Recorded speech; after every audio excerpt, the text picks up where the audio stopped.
Amanda. Exactly. Amanda, they put sweetener in my coffee. Oh no, extra sugar. That sounds awful. Yeah, because I'm always so peppy and awake and in such a great mood all the time. That's why I named this channel RageSelect, because I could see the future. I could see what was going on. I like to think that the barista at Starbucks was like, "Here's your coffee," or like, "How are you doing?" And you're like, and they're like, "I'm gonna go ahead and add a little sweetness to your day." Gonna dump a bunch of corn syrup in your coffee. Well, that's fine, because E3 might be over, but we have a big old podcast full of news. Welcome back, everybody, to the RageSelect podcast here on RageSelect. I'm Jeff. I'm Amanda. Hey, I'm going to have to start doing this early on at this point. So maybe if you enjoy the RageSelect podcast, maybe go to patreon.com/RageSelect. Oh. I realize it's been, everybody's kind of struggling a little bit financially. Got inflation and gas and all that bullshit. Hell yeah. But if you got an extra $5, boy, we sure could use it.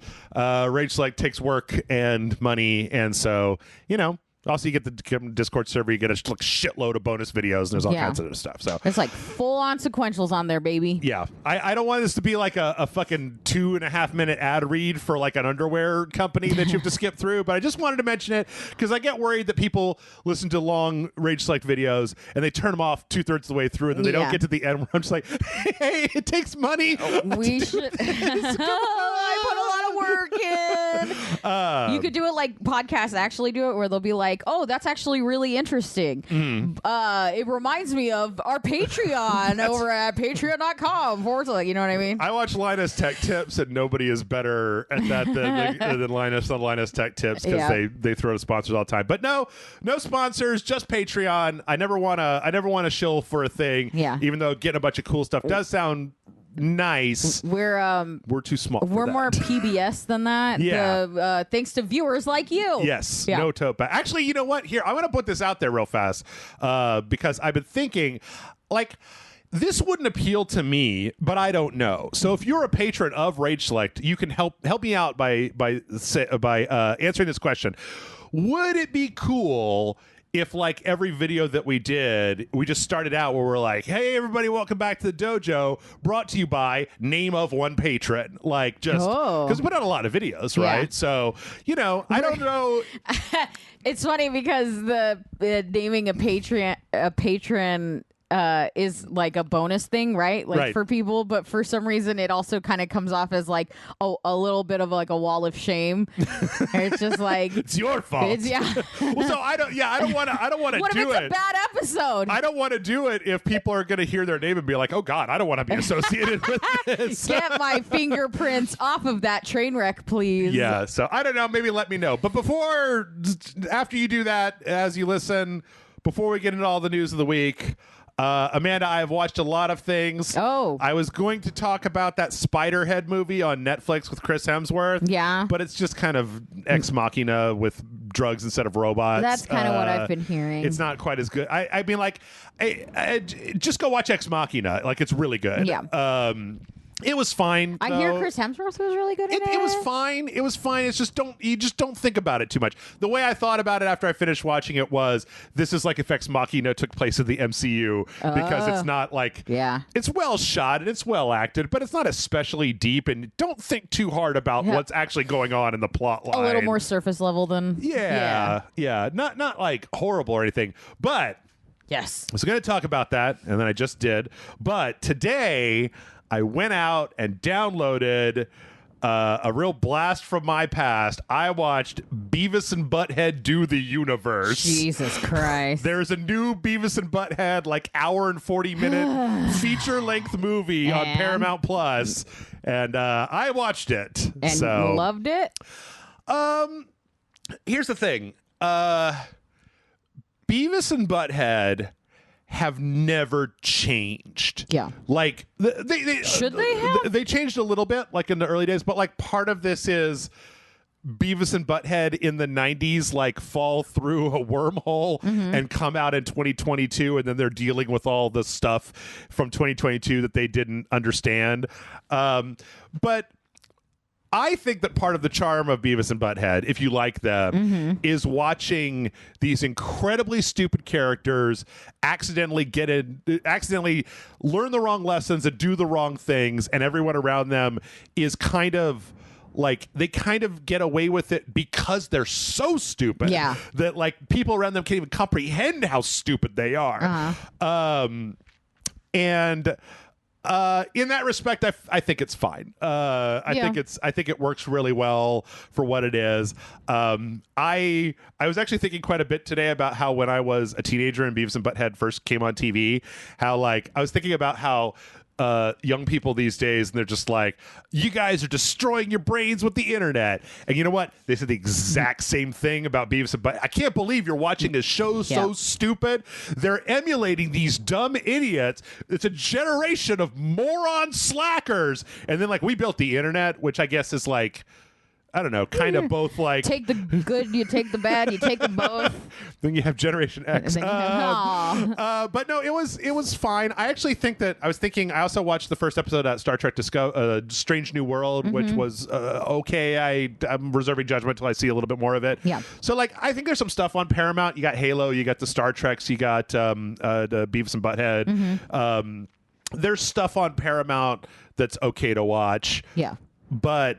yeah, I mean, if you have a nostalgic fondness for Beavis and Butthead, the one thing I can say is that, like, it just seems exactly like old Beavis and Butthead. Like, yeah, I hated Beavis and Butthead with a passion. I was like a Daria girl. Yeah. Well, no, what was really funny is there's a scene where they're in court because the plot is that they blow the science fair is going to send people to space camp, and they blow up the science fair, and then the judge is like, you know what? The problem is that these kids have never had anyone believe in them, so I'm sentencing them to go to space camp. You know, that kind of like contrived bullshit. But there was a scene of people, the kid with the winger shirt and like some other people from Beavis and Butthead, like the principal and the buzz cut guy, and they were like in the audience, like watching the trial. And then I was like, wait a minute. And I went back and I was like, and behind them was Daria, and it was Daria drawn in the Daria style, not Daria when she was on Beavis and Butthead. Yeah. And I was like, oh, there's Daria. I love Daria. She's great. And like there's a very brief moment where I had to back it up and be like, that was fucking Bobby Hill all grown up, wasn't it? Oh God. Well, but it's all terrifically ugly and real stupid. And as it should be. And it's an hour and 40 minutes long. And as a nostalgia wank, I don't know, like it, you know, the thing is with Mike Judge, I feel like Mike Judge kind of has fuck off power at this point where it's just like, he really does. I'll make a Beavis and Butthead, but I'm just going to make what I want. Yeah. Like, I'm not going to, you know. Yeah, he's not trying to make the fans happy or change it. And, like, and not in a, like, fuck the fans, but in a, like, I'm just gonna make what I want, and if you like it, you like it. If you don't, you don't. There was a couple of scenes that actually made me like actually laugh out loud by myself, which is always big. I think there was one where they wander into a. I mean, I feel like this had to happen where they wander into a gender studies class and the people in the gender studies class explain white privilege to them. And so they decide, and so they just go out and start doing anything that they want because they're just like, well, we have white privilege. And we can just do whatever we want to. And they're just like, you just need to get some schooling. You need to like go to class to understand why we're doing this. Yeah. That actually makes a lot of sense because if anyone's going to try to abuse white privilege, it'd be Beavis and fucking Butthead. Without even really understanding what the they have no idea. Yeah. There was another one. I don't know why it made me laugh so much where they're in a car and like previously they had reversed into something and Beavis was just like, hey Butthead, this time you should like make sure that the car goes forward. He goes, you're really on your A game today, Beavis. And I was just like, all right. But yeah, it was fine. It was fine. It was not a waste of time. And I don't have any caveats because it's just Beavis and Butthead. Yeah. Like, there's nothing. I feel like if you heard the title and were like, that sounds great. That sounds like something I want to watch. Yeah. Then it's probably something you want to watch. It's probably something you want to watch. Yeah. I often wonder, though, what it would be like if you were just like, you know, a 13-year-old who had never seen Beavis and Butthead watching before. Watching it for the first time. And you're just like, what is this? And then, you know, it starts out with this kind of like space action sequence that zooms out, and it turns out that they're kind of Death Star running, like, and it zooms so far out that it's the blue panel with the Beavis and Butthead heads on it, and they're so fucking ugly. They're so very ugly. But yeah, The Cornholio segment could have been a little bit better. Yeah. The Cornholio was... Fuck, I hate Cornholio. I hate Beavis and Butthead with a passion. It used to come on MTV and I'd be like, next fucking channel. Yeah. I think that there's... I think that I watched an hour and 40 minutes of Beavis and Butthead for the first time in like a decade and a half. And like, that's cool. I'll go another... When I'm in my 50s, I'll watch another hour and 40 you don't minutes really of need Beavis more and than that. Butthead. Was the music at least good in it? Yeah, it was pretty good. They Nice. had some pretty good songs in it. They didn't have any of the segments where they riff over the music videos, obviously, because that's like kind of been phased out at this point. Yeah, I don't think people would like totally get that. Yeah. If you're new to watching it. Of course, I don't know, man. Like, But I just think like it's kind of important to have decent music in a Beavis and Butthead. I would love to see Beavis and Butthead's reaction to like WAP or Oh like, my god! I didn't even think about it. Some of the new kind stuff. of music, yeah. Anyway, so yeah, that was what I did. Amanda, have you done anything of note? Done nothing. I downloaded Fall Guys because it's free on the Nintendo Switch and cross-platform now, I think. And then I worked all week and I was exhausted. It's been like 110 degrees. So goddamn hot.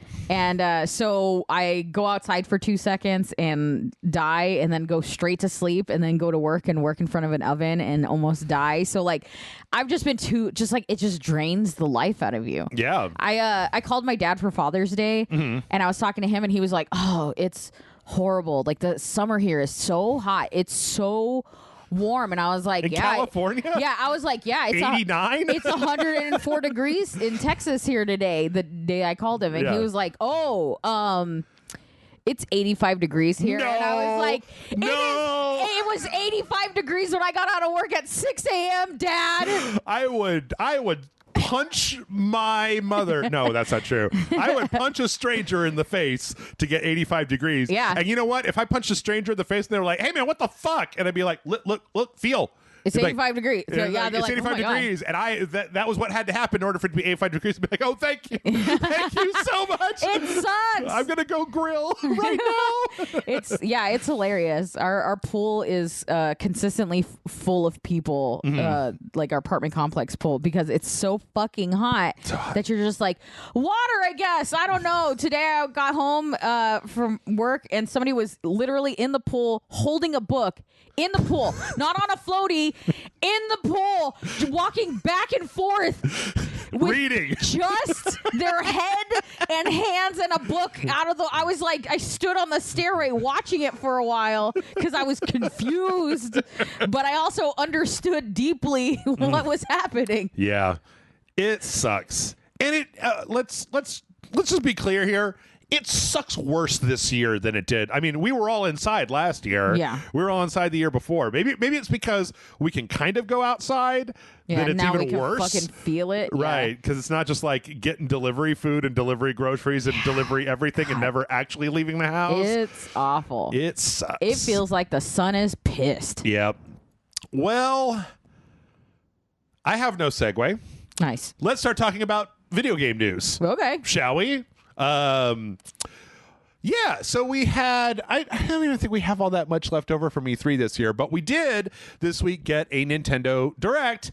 But before anybody gets too excited, it was very specifically a Xenoblade Chronicles 3 Direct, which I know is going to make I don't know, 80% of the people listening to this kind of like, oh, and 20% of the people are like double excited. Yeah. I'm one of the 80%. Yeah. Well, so it's really weird because Xenoblade Chronicles is one of those JRPG franchises that I just have never really gotten into. The first one was part of Operation Rainfall, where they petitioned Nintendo to bring JRPGs to the West that they wouldn't normally. There were 3 JRPGs that the fans managed to petition Nintendo to localize, and then they put it out. I believe. I think they re-released it on the Wii U. I think they released it on the 3DS. I'm pretty sure they released it on the Switch. And then the second one came out, I had to look it up, in 2017, I think it came out on the Switch as well. So weird to think that this stuff was happening in 2017. Yeah. And then this is the third one. This one doesn't appear to have any because the last one was it's like, here's your anime dude, and he's got this sword, and the sword turns into a waifu, and then they're gonna go on an adventure. Yeah. And so the various weapons would turn into various pretty anime ladies, and then we had a big drama around it. This one, according to this, because I told you specifically you didn't have to watch this. Oh, I would have looked at the runtime and been like, I'm not going to watch this. This one is a kind of an interesting. It's kind of an interesting scenario where it's like the people in here, they only live for 10 years, and like every year they like die and reincarnate or something like that, and then at the end of 10 years, like somebody plays the little flutes that they have, and then they turn into like angel dust and go away. And then there's these two, not like the drug angel dust, but like dust from an angel. Snort me. Yeah. And then there's like these two like warring states. There's like these two sides that are locked in this kind of endless war. And then what the plot of it is that you've got 3 people from one side and 3 people from the other, and that due to like a misunderstanding, they're all branded as traitors, and so they have to kind of join together into the 6-person group to try to get to kind of like neutral territory, like all the while dealing with their old comrades in arms and the political strife and the landscape. But also it's like there's a girl with cat ears, and there's like a nerdy boy, and there's like a little tiny girl with a huge hammer, and they look like they're little mushroom people, or like goblin-y looking guys. Those guys were in the last one that have like the weird ears. They look like they look like the guys from that Cappy game, that eating a whole bunch of fruit Cappy game. I don't remember what it was called, like Fruit Muncher or Munch Master or something like that. Munch Master is what they used to call me in high school. But I don't know. I mean, like, okay, so here's some of the reasons that I think that this looks kind of interesting.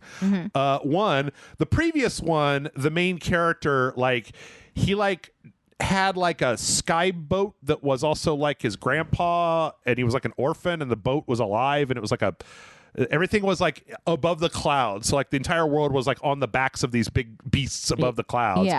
And then the little cutesy Munch Master guys like really played into the first like couple hours of it in a way that it was like, I'm a little bit more in the pocket for like gritty war mechs, and then a bunch of like anime as fuck teenagers with laser swords have to join together and learn how to trust each other for friendship and justice and shit like that. Yeah, for sure. I mean, this trailer looks really cool. Yeah. I desperately wish that these games were not limited to the Nintendo Switch. Because and like, to be honest, this one looks better than any of the rest of them. Like nice character models where they're using like a good art style. Like the art style is pulling a lot of weight away from just like raw fidelity. I like the fact that they're not doing that thing that I feel like everybody does on the Switch, where they have the like the kind of fragmented color, the kind of cell shaded shadow look, like the way that Breath of the Wild does, and a lot of like the Fire Emblem games do.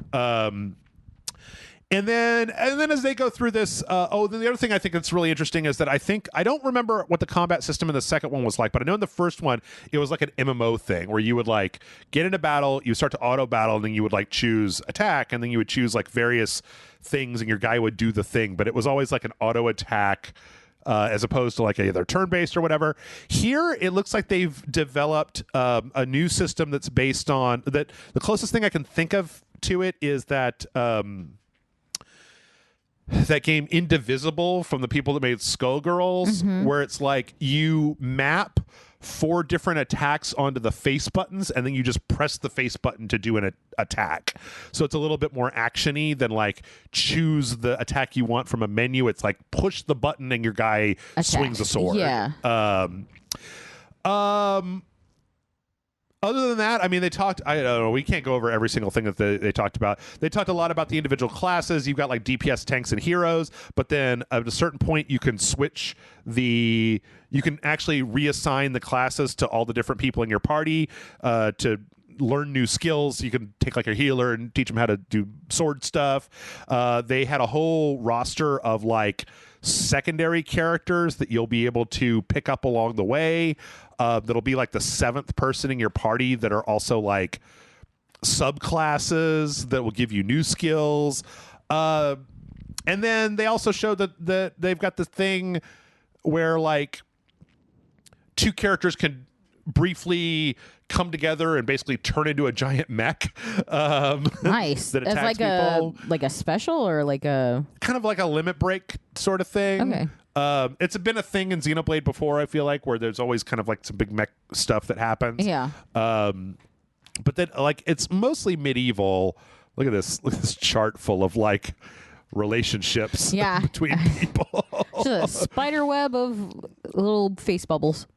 But yeah, I mean, it looks like a solid RPG. I don't know. Maybe this one will be the one that gets me to play the thing, because it looks a little bit more closer to what I would be willing to play than some of the other ones. Mm-hmm. Again, it's just I've had a really hard time on Switch games recently because I've gotten really used to having the next gen consoles and a nice computer. Right. So the lower frame rate is starting to really kind of get to me, which is not something I ever had before. But when you're playing everything at like either 60 or 120 frames per second, and then you go back to 30 after months of that, I can't go back. Don't make me go back. I don't want to be that person. So yeah. I mean, I don't know. This is the first time you're seeing this, but yeah, I mean, it looks cool. it's real colorful. I kind of like the various characters. Seem like they're real interesting. It does seem like you're really killing nice. a lot of like animals. Yeah. Like a lot of like weird goat guys or whatever. Yeah, when they change to the different characters, they get the different clothes. At the end, it's kind of horrifying. At the very end of this Nintendo Direct, they show like an entire party where every single person is wearing the same outfit. Oh God. It's kind of like but yeah, I don't know. It was nice if you're into that sort of thing. And that game is coming out like Pretty soon. really soon. It's July 29th? No, that's hold on. No. I think it might even be sooner than that. Hold on. Let me just look it up. I don't remember off the top of my head, but I know it's like within the next month or two because yeah, okay, July 29th. Yeah, you were right. That's Wednesday, my dudes. Yeah, next week. John's birthday. Yeah. Holy shit. I keep getting June and July confused. I have to make a very solemn. Oh no, John's birthday is June. This July comes out in July. This is July. Okay, yeah, I keep doing that. Yeah, you did it to me. I felt so bad because I told Tessa that Stray game with the cat in the robot future. Yeah. I was like, yeah, we're doing that next week. And then this week I looked at the schedule and I was like, No. July. Yeah, it's a stupid J. So yeah, I always get confused in June and July. Separate those months. It's Or just ridiculous. put some shit between them. Embarrassing me in front of everybody. So yeah, that was Xenoblade Chronicles 3. From there, I said we didn't have anything from E3, but that was a little bit of a lie. But I can say, Amanda, Yes. there's not a single NFT story in my entire news this week. So I have an NFT story. oh no. Do you want to hear it? I tell you what, let's save it for the end, and if we have time, because we right. got a lot to get through. So last week, one of the Blizzard had like an Overwatch show. Mm-hmm. I watched a little bit of it. It was kind of meh. But they put out the first like Overwatch animated short in like 7 years or something. Yeah. Like I don't remember when the last one was. For the Junker Queen called The Wastelander. What did you think of this? I thought it was What did you okay. think of this? Didn't we see this though already, or We did saw- they release like the trailer part of it? Right. We saw a tease of Okay. it before. Because I was like, didn't I already see this? I feel like I'm going crazy. They kind of showed the part where she comes in and like She starts the battle, but they didn't show don't the complete battle the whole and- battle. yeah, Okay, yeah. Because I definitely remembered all the first part. I thought it was good. I mean, they've never really been terrible at these. What's it called? At these like shorts, Little animated shorts. Yeah, for their characters. I just don't know if this sort of thing is enough to get me to care about Overwatch 2. Sure. Oh yeah. But it was super yeah. entertaining. It kind of makes it still to this day will make me wish that Blizzard would just fucking come out with an animated With a show. movie or a show Yeah. or anything that's not a video game. I feel like Junker Queen is after Resident Evil Village, that like game companies realize that it's like, yeah, big tall muscular lady, a lot of people are going to be into that. But is it? And also, I got a hint of what the fuck is that character's name? I think it's League of Legends, the blue haired. Oh yeah, girl with the fucking Jinx or whatever, yeah, something like that. I mean, I was like, it feels like y'all looked at that girl and went, blue hair. What if she was muscular? Yeah, and not like skinny? they mixed a couple of things that people like. I don't know. It always feels like Blizzard is very like, what do cosplayers want to dress as? Right. Like that seems to be their first hint. And this felt like that. And not in a bad way. I just think it's like you can kind of see where they were pulling ideas from. I think that I do think that like some of the previous shorts have had a better kind of emotional through line, because I guess the whole thing here is that Junker Queen was like, her family was like put out into cast out of Junkertown, and that she's kind of come back for her revenge. But then she's so snarky and that it doesn't. I feel like it kind of contrasts a little bit with this kind of like revenge motivated, like kind of punk rock Viking lady thing. Yeah, and she talks to the camera a lot. She does, yeah. I mean, it's not. Again, it's not terrible. It's definitely entertaining. But yeah, I think they wanted you to be like, oh, she's this horrible, sad story about her childhood. But then they also were like, the second that you even get hints of that, she has a quip, and so it's just like, well, then she's fine. Yeah, there was no trauma. She's fine. Yeah. Yeah.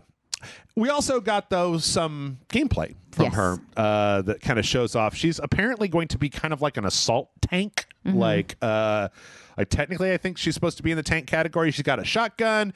She's got this kind of like magnetic knife that can be thrown and then like boomeranged back, pulled back with magnetics, but it can like pull people towards her, which is good for getting in range of the shotgun. Isn't that essentially what Warthog was?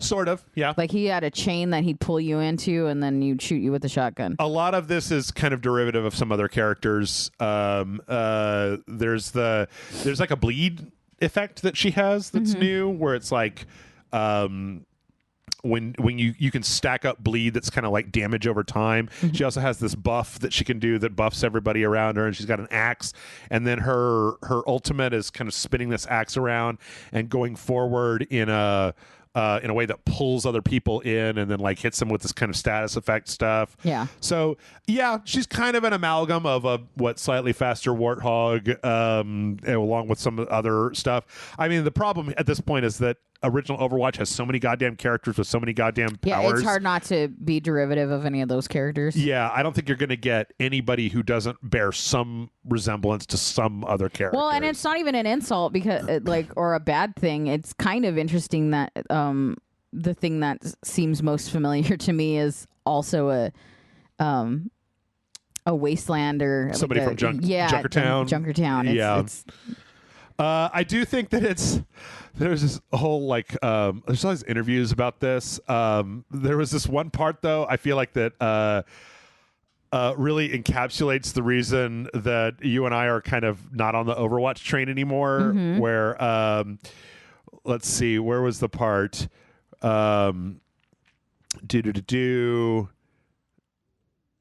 They talked about there was one of the people where they said that, yeah, here we go. This is, I think, one of the producers or something. He says, and I always laugh at our concept guys like, you guys love your melee weapons. You're killing me. I'm trying to make a shooter. Because originally because she's been kind of around the game, like she was in some of the art for Junkertown or something like that. And the idea is she had this big axe, and I think that originally they were just like, oh, a melee tank. Yeah. And that they're like, no, that's not the kind of game we're making anymore. She needs like a hit scan gun. Yeah. That's so boring. So, yeah. I don't know. I mean, the thing is that we also got another part of this is the fact that like we didn't talk about this before, but Overwatch 2 is going to be free to play. So it's going to be free to play. It sounds like they're going to have there's going to be a battle pass where you buy it, and then as you level up and you get the stuff in the battle pass, and then it appears there's going to be some kind of shop, and I don't know if it's going to be like a earn credits and buy them or buy the credits and use them, but there's not going to be any loot boxes in Overwatch 2. So the thing is that kind of, in a way, has me interested in, I mean, if it's free to play, I can download it. Oh, I want to try it. Do a video and then be like, nah. Actually, if you want to try it, I was thinking about this last week. Next week, it goes into open beta, and if you pay like the $40 founders pack, you can get it in open beta. So I was thinking that you and I might record a throwback. Let's check out the new Overwatch and see how it is. Oh, like I'll give it a shot. I just am not, I was really excited about the first Overwatch, and this I'm like, Yeah. But, who knows? Maybe it'll pull me back in. I don't know. It's sometimes what a knife being magnetized to you has been pulled back in, It's kind of weird to think that, like, oh, man, it was Jeff Kaplan. Yeah. Like we kept seeing Jeff Kaplan, but that, like, my brain never put together, like, oh, the reason why it was good in the first place probably had a lot to do with some of the old Vanguard that have either left or been fired or whatnot from Blizzard, and that now it's just very not Blizzard anymore. Yeah, well, it's very esports, Call of Duty, Counter-Strike focused, right, as opposed to what it used to be. But I don't know. Maybe I'm wrong about that. I don't know. Maybe try it. It's good. I really don't like the idea of going to 5v5 as opposed to 6v6. Yeah. With breaking it so you can't have like 3-person squads kind of doing individual things with a lineup. But I don't know. We'll see how it goes. Their plan right now is to be divided up into season and have every other season be a new hero, which seems pretty drastic considering the trickle of heroes that kind of came out over the years for the first one. Yeah. And then on the off seasons, new maps. Ooh. Which is like, my God, if we're just going to go map hero, map hero. A lot. With like 4 a year, that just seems like and that's sort of not thing. even including the fact that, I mean, I don't know if they're going to do it for this, but like the first Overwatch had a lot of seasonal stuff. Yeah. They had the Halloween stuff and the Christmas stuff and the summer event, summer games. Junkenstein's Revenge. Yeah, you know what I mean? Yeah. The summer games, and then the weird archive thing where it was like that's where the PvE was at first, where you play the old missions. So if they keep up with that idea, then that means that like the gameplay is always going to be changing, or at least an option for a different kind of gameplay will be in there seasonally, and you have new maps that drop every other month, and you have new heroes every other month. I just wonder if the PvE is going to be good, or if it's just going to be those archives maps where it's like bots. It's like four players versus bots. Like, because I don't think that there's anything like, what I would absolutely love would be if even if it was like twice a year, and even if you had to pay for it, if they put out levels that were like Call of Duty levels, where you have to play like limited number of heroes, right? So like you can only play tanks on this one, or you can only play heroes on this one, or you can only play assault on this one, and then like levels that are built around even maybe specific heroes or maybe specific scenarios, but not bots, not bot matches, but like, bespoke enemy encounters with big dramatic cinematic events, like when you're playing Call of Duty and you have to jump out the side of a building, and you don't really do that much, but it looks really cool and you feel really cool while you're doing it. But I don't think it's going to be that, because the first thing they've showed is this kind of this map that has this like AI bot in the middle that you have to kind of race to and then kind of push in a direction, and I don't know, just kind of seems like standard Overwatch. That looks like a wall. Yeah, you just pushing a wall around or setting up a wall. I don't know. I'm not entirely sure. Yeah, I haven't been paying that much attention because Activision Blizzard has been much more interesting for their stupid shit that they're doing. Yeah, it's hard to get excited about their stuff when you hear all the like behind the scenes garbage. Yep. Speaking of which, what behind the scenes garbage, Amanda? Because Activision this week announced the results of their internal probe that they did to find out if there was a culture of sexism and wrongdoing inside of Activision And the results Blizzard. were, nuh-uh. And the results were, yes. Here's a quote. Contrary to many of the allegations, the board and its external advisors have determined there is no evidence to suggest that Activision Blizzard senior executives ever intentionally ignored or attempted to downplay the instances of gender harassment that occurred and were reported. Count the number of weasel words in that statement. Yeah. I do not understand for the life of me why they don't just shut the fuck up. Like, it would be so fucking, I can't. There's like a whole other thing in the comics world right now going on that it reminds me of. Yeah.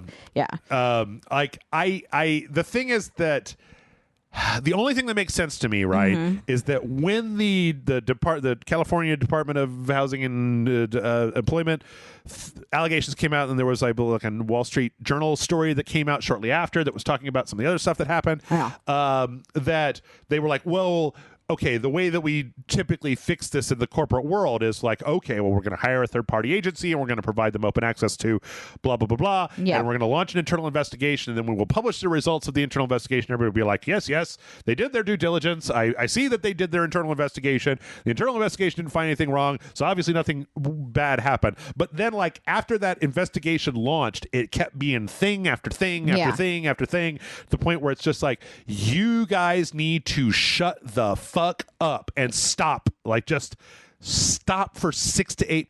What they need to do is stop until Microsoft buys them. Yeah. They just need to shut the fuck up. Yeah. Like, no announcements. Yeah. I just amazed when people get like the consistent, like, essentially all the women in fucking Activision Blizzard being like, this is a really toxic work environment, and then all the dudes in charge are like, I don't see it that way. And then they're like, our internal investigation says otherwise. And it's like, okay. I just feel like maybe there needs to be some internal reflection and like consider. The first thing they did when this story dropped was hire a law firm whose credentials involved union busting. Yeah. Like, I think that they thought they could make it go away, and that I think we're past the point where big companies can make things go away like that. The other thing is, I mean, like, you can drown it out with other news, but you actually have to have news, and they're not doing enough. You know what I mean? Like, if they wanted to be like, we'll drown it out with the best game of the year, but it's not. So the other thing, and I just want to, like, I mean, I like to sometimes read this stuff and try to imagine. I don't like to generally accept it, but I like to imagine kind of the, like, is there a way that this is not the worst thing I've heard in the world? We did this a while back when Activision Blizzard, I don't know. Okay, this is one of those, like, unforced errors where they put out this, like, gender diversity hexagon matrix thing that they put out. I remember that. But, like, okay, when you read this statement and it says, the board and its external advisors have determined that there is no evidence to suggest that Activision Blizzard senior executives ever intentionally ignored or attempted to downplay instances of gender harassment. And it's like, there is a scenario here where, like, the individual studio heads were shitbags, but it wasn't making it far up enough the chain because HR was in a constant state of turnover, and that nobody who said, hey, you know, fucking Bill from accounting showed me his dick, like, that, then that person never told anybody about that. Yeah. And so it never made it up the chain. Now, you know, Bobby Kotick told a personal assistant that you have her murdered in a voicemail. That was fucking terrible. Yeah, but there was no evidence. There was a pretty high-profile case of one of the producers at, I think it was Sledgehammer Games, harassing somebody. That guy, and that. But see, that was one of those things where it's like, once that came out, then he was immediately ousted / fired. I get the impression that I mean, I don't know, maybe this is just me. I haven't worked in the actual corporate world in a long time. That this shit is just happening all the fucking time, and that it's just like, and then you get caught, and then you're forced to do something about it, blah, blah, blah, blah, blah. And then you do something about it, and then eventually everybody fucking forgets about it. The end. The act of the internal investigation yielding no results, no evidence of ignoring abuse is, in fact, in itself evidence that they're ignoring Like, God, am I the only one? Yeah. Like, come on. Yeah. It also says that the investigation was based on, and this is from a Kotaku article, that the summary says its investigation was based on email communications, contemporaneous notes, and other source documents, as well as fresh interviews with current and former employees. All of which I can be like, there's a lot of times where people know, like, have you ever been to like the anti-work Reddit or like bad bosses or Yes. like one of those things? Yeah. And you'll see these text chains where somebody gets sassy and then the last thing they say is call me. Yeah. And it's because you don't record the phone calls of everybody. Yep. You don't record the conversation that you have with the person in your office. Yeah. And if I've got former employees are not willing to talk to you as a scumfuck investigator working for the board, then like you may not even hear it. Yeah. You know? Yeah. I mean, it's always funny. Like, it just seems like people don't realize that, like, employees know that they want this stuff documented. Yeah. And employers know that employees want it documented. Mm-hmm. So like there's no evidence is like, right, because they were really good about only doing this in person. Yep. That's why you got to get everything in email or fucking text and save it. I consistently, and whenever I have like big complaint or big like work related stuff, that I send out an email because I get a copy, because then I have access to a copy of it. And then I always end it. It's my always last thing is, I will not be taking phone calls on this, but I will be more than happy to respond via email or text message. Yep. And then I never hear from them. Yep. Ever. I never hear from higher up unless something bigger happens. Yep. He's bad. Yeah. He's bad. However. Yes. Oh. However, they didn't find anything wrong. And okay. All right. Listen. This news story, this is pure clickbait sensationalism, in my opinion. So one of the other things that happened last week is that there was like a big board, there was a big like shareholder meeting for Activision Blizzard. Okay. And one of the things that they did was essentially reelect Bobby Kotick for another year as the CEO of Activision Blizzard. And I feel like this story has been put out there as just like, oh my God, after all of this, they reelected Bobby Kotick. But as I've actually said before, like, replacing the CEO of a company this size is not an easy thing. Yeah. Like sometimes jobs like this where you've got like stockholders want dividends. Yeah. They don't care about doing the right thing. They care a little bit as long as it doesn't get in the way of dividends. Yeah. And Bobby Kotick has made a shitload of money for a lot of fucking people that own Activision Blizzard stock. Yeah. Also, it's not like they elected Bobby Kotick to the board for the next decade. It's just another year. They're getting bought by Microsoft, and as soon as that shit goes through, he's either going to be pushed way into the background or he's out. Like, he's just running the ship until this shit happens, which in some ways makes me think that... I wonder if they're just like, we don't want to like make any waves of anything, like no changes, no nothing. We're going to continue on this path until we're bought and the transition happens. Yep. Because anything, if it's like, you know, they go, fuck this guy, let's bring on a new young woke upstart person or whatever. But what's he even going to do? And then they're like, I'm going to just reorganize it. Like, it's just not going to... In 10 months, you're going to be owned by fucking Phil Spencer and Microsoft. I wonder if it's just like, just don't fucking touch anything and just let this shit happen. Yep. But we've all learned that you can't tell Bobby Kotick not to touch anything. So. That's true. Also, Activision Blizzard is kind of in a really weirdly brittle position right now because Activision is down to one product. Mm-hmm. It's a very profitable product, but like it's just one game. Like I don't know of very many other companies that have just like one game that they get all of their profits from. You know, Call of Duty is everything for Activision. Do you think employees of Activision are bored?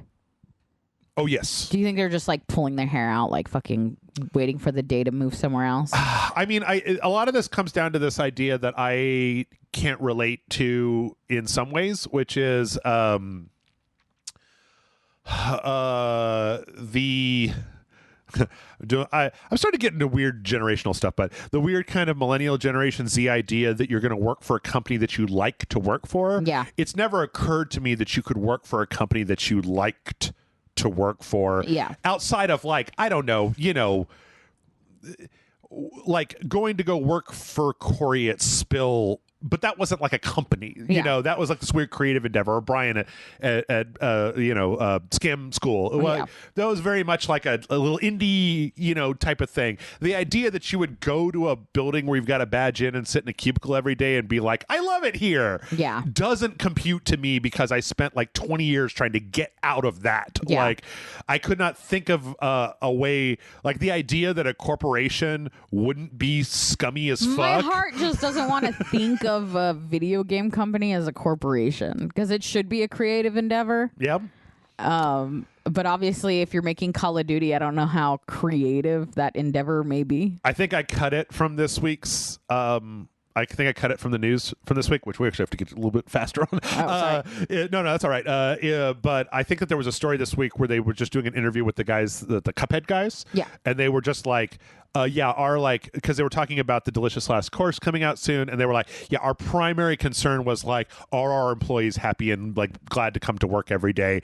Like, we don't care about the deadline. Like, we will push the deadline as many times as we have to, because we made a shitload of money on Cuphead, and we've got the money to be able to treat people like people, and not to try to squeeze out a yearly thing from them. I think that's the difference, though, is that it's not about liking.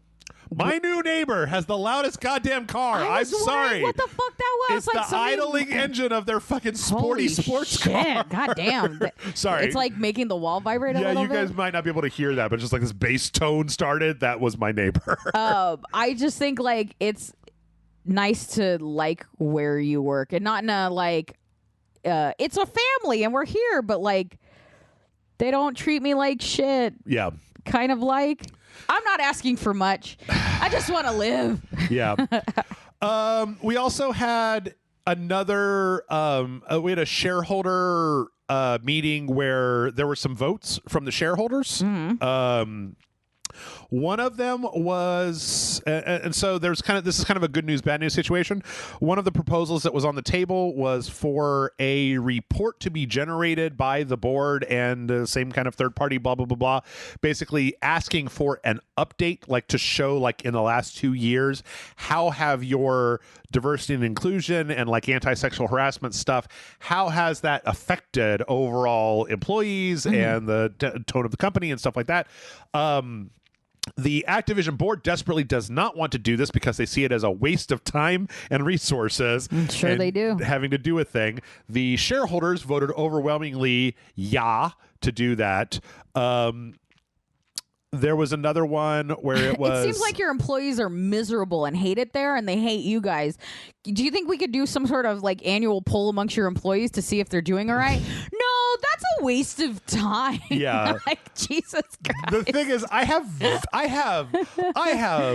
very little sympathy for the board of directors of Activision and what they do and don't want to do. Like, go fuck yourself. You're going to sign a piece of paper. And you'd be like, Susan, come in here. Make this happen. Signed board. Yeah. Go. And then come back to me. It's just like, it might come back bad. Maybe that's what they're thinking is that they're like, what if this comes back and it shows that all the window dressing that we've done hasn't actually done anything? Yeah. They also overwhelmingly voted to approve executive compensation, which, if they're trying to keep the board static, makes sense. Yeah. The one thing that was a real long shot, and it was a non-binding resolution, and I highly doubt that they would have done it, but 95% of the voting shares voted against a non-binding stockholder proposal to have an employee seat on the board of directors, and somebody from the employee pool voted essentially by the workers into the board of directors as somebody who would essentially represent them on the board.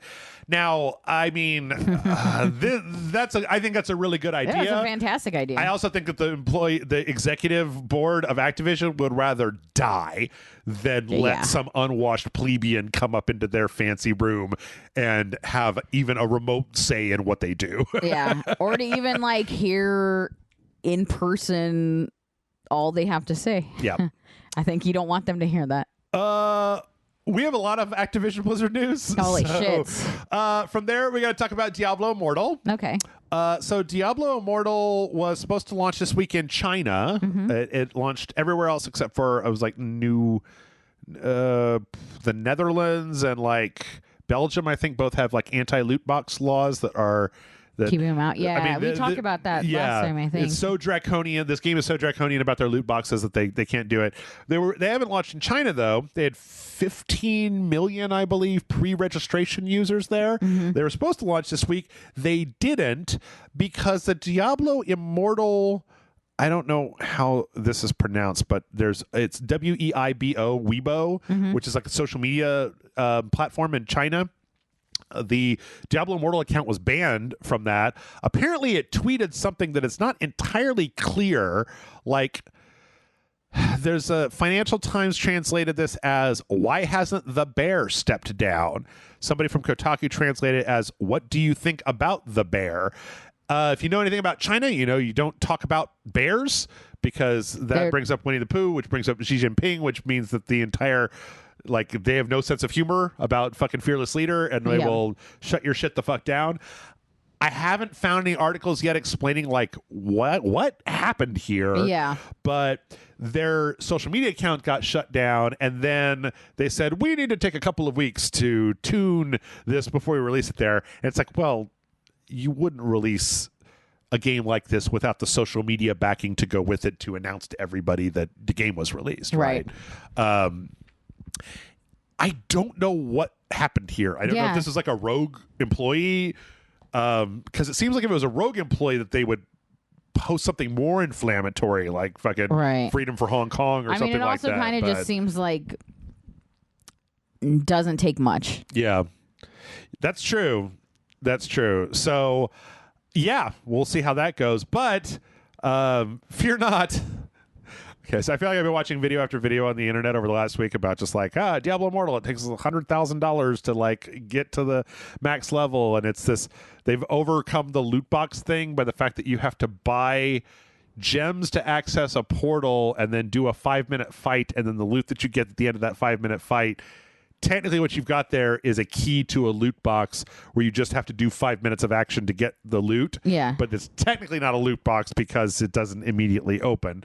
Anyway, everybody's been complaining. Diablo Immortal, it sucks. The PC version sucks. The phone version sucks. Everything sucks. $24 million in the first 2 weeks of Diablo Immortal's operation. $24 million in profit, and that's split kind of evenly between iPhone and Google Play. Yeah. But the interesting thing about this one is that if you look at the breakdown of that by region, Japan was 8% of that, Germany was 6%, Canada 3%, the United States was 43% of that. Yeah, we like to complain and then still buy. Yeah. So, we all like to complain. And then we still fucking spend the money, so... Put your money where your fucking mouth is, my dudes. Man, I watched a thing last week where, like, the shit that game does. Yeah. Like they've got the pricing in a way where it's like, if you buy the lowest pack, you're like 10 points shy of being able to buy 2. And if you buy the medium pack, it's like you're like 15 points shy of getting 5. And then if you buy the most expensive one, that gives you 10 gems, so you get these rifts that you unlock with the gems. And the rifts, when you go at them, they have a little thing where you can slot gems in, and there's 3 slots. And so, like, if you earn a gem just where regular playing, it's like you put that in to get better loot than you would normally, right? Yeah. And then once you fill up all 3 slots, only at that point does the game then unlock 7 more rune slots that you can max out your rune rift with 10 runes, which is like the full $25 or $30 or whatever for one shot at like really high tier loot. It's just like, God damn. Yeah, man, people pay it. They complain the whole way. You know who's really making it bad for everyone? You know who else is paying for microtransactions? Who? Goddamn, I love this story so much. I love it so much. I want to marry it. Last week, we don't talk about this very much, but last week on Michael Knowles' on his podcast, fucking Ted Cruz came out and said, now I'll confess, when I play some games, I'll sometimes buy it because it's more fun. He's talking about microtransactions. I'll sometimes buy it because it's more fun if suddenly your character has a lot more great stuff that would take you 6 months or a year to build it up. So sometimes I'll spend $20 and buy a treasure chest full of coins because then I can spend them and get cool things in the game. God, I hate him so much. Ted Cruz is a microtransaction whore. Of course he's a whale. He's a fucking phone whale. Yeah. Of course you are. Who wants to earn things? Right? That's what I was just thinking. Like, oh, really? The guy that's like, I like a nice loophole where my money gets me through it. It's like, fuck you. The guy that tried to fly to Cancun when we were literally freezing to death in the state. That douchebag. Fuck. No amount of beard will make you cool, Teddy. No amount of beard is ever going to make you look like anything You're but kicked out of the beard guild, Ted. Fucking hippie, you melted candle ass motherfucker. Get out of here, Ted Cruz. Like, we finally get super political because Ted Cruz is buying fucking treasure chest full of coins on his iPhone games. We're like, no, this is the last straw. Finally, a reason to say why I don't like Ted Cruz and it's video game related. Oh yeah. He's so stupid. He's the worst. Here's the other part of this quote. Video games are designed to be addictive. Now I'm something of a gamer. I'm not a gamer like hardcore Twitch streamers, but I don't do the massive multiplayer games. I don't like it when you can buy in-game items and sort of make your character stronger or get advantages. And then he goes on to talk about how he does in fact like that. Exactly, talk about doing that. Also, the fact that he talks about Twitch streamers tells me that he watches a lot of Twitch streamers. No adult-ass person He's a big fan of Amaranth. Yeah. And the hot tub bet. Oh my God. Can you imagine that you're like a Twitch streamer and then all of a sudden it just says like, you got a new sub, Ted Cruz. I like the idea. Thanks for the sub. Oh. I like the idea that Ted Cruz's Twitch name is Ted Cruz. 100%. You think that motherfucker wouldn't just use his name? Probably. You think it'd be like Chunky Lover 69 or something? Yeah. You know it'd be Ted Cruz. You know it's just going to be fucking Ted Cruz. All right, well, let's finish up our Activision Blizzard. One of the things when you were asking about them getting bored about stuff, apparently, speaking of live streamers, Tony fucking Hawk was on a live stream last week and said that Vicarious Visions, who was purchased and integrated into Blizzard, who made the Diablo 2 remaster, but they also made the Tony Hawk Pro Skater 1 and 2 remaster, which was excellent. Like, everything the way it should have been, didn't touch a thing, just made it look better and sound better, whatever. Yeah. That their next thing they were going to do after that was Tony Hawk Pro Skater 3 and 4. Yeah. But then they got bought by Blizzard and they tried to pitch it to Blizzard and they were like, no, you were going to make Diablo. And then apparently other studios internally to Activision Blizzard was like, we would be interested. And they were like, no. Yep. No.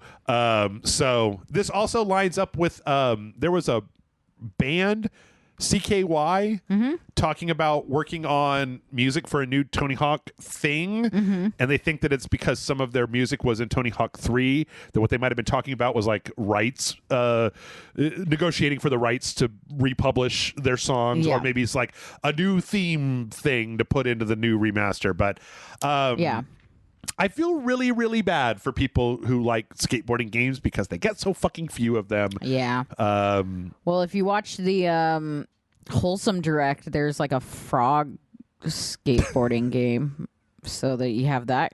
I don't know if CKY is gonna have music in it though. I mean, I guess Devolver Digital had that like crazy stained glass demon skateboarding that game. looked fucking beautiful. I was like, why is it so pretty? Yep. That's too pretty. And it had really cool music in it too. Not CKY.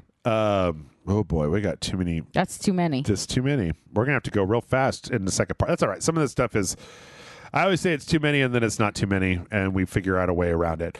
The way around it is just so we start to just not say. Let's just start to cut stuff out. Boop, boop, boop. Okay, there's all the tabs. That's all the tabs. Oh, God.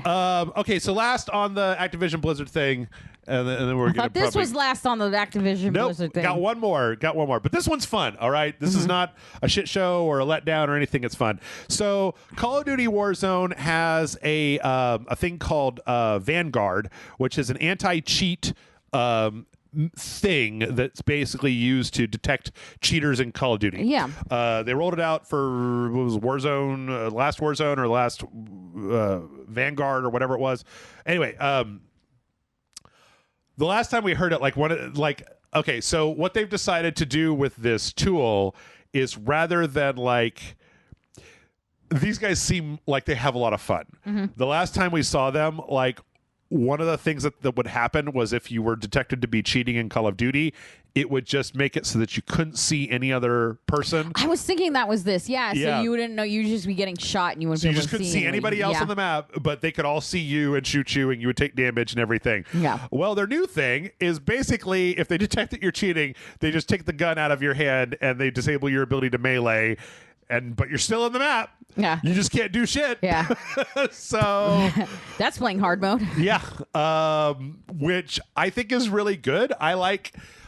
I don't like the idea, somebody in the comments for this is a Kotaku article again, somebody in the comments here was like, I think you should just put them all on cheater-only servers. And I'm like, I don't. I think you should ruin their fucking day. Yeah. You should make the game really not fun for them as hard as you can. And preferably wait, maybe you should wait, right up until, I would love it if, the next thing they did was, they let you keep your gun, they let you keep your map, and then every time you're about to pull the trigger, it just moves your, the crosshair is just, randomly somewhere else.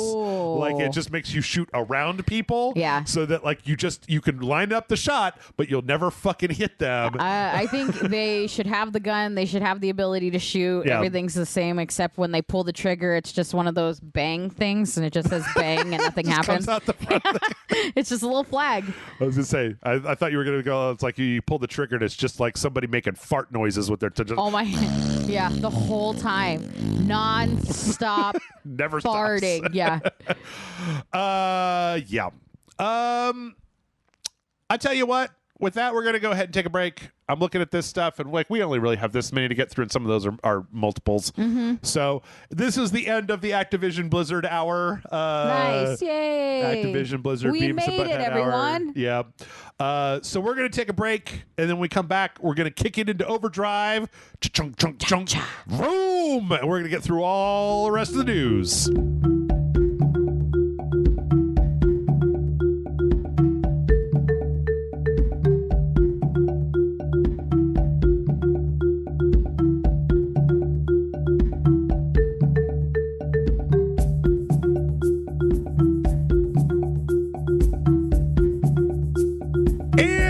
Here we are. And it's time to kick it into high gear, Amanda. Hell yeah, finally. Ka-chunk, ka-chunk. That's how a stick what shift. high gear sounds chunk, like. Chunk, chunk. Yeah, so remember I was talking for a long time about Team Fortress 2 and how it's overrun by bots and a bunch of bullshit? Yeah, and everybody hates it now? Yeah. Last week, Valve put out a patch to address some of this stuff, finally, after 2 years worth of just this game being unplayable. Yeah.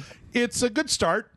A lot of it is kind of interesting things like one of the things that bots would do is they would join and then immediately switch their name to the same name as another person that was already on the server, so they didn't know who to kick. Yeah. So one of the things was that you can't change your name. You could set these server flags so you can't change your name. Yeah. And it's easier to kick people or to ban people, so it's easier for the community without a present admin to be able to just knock people off.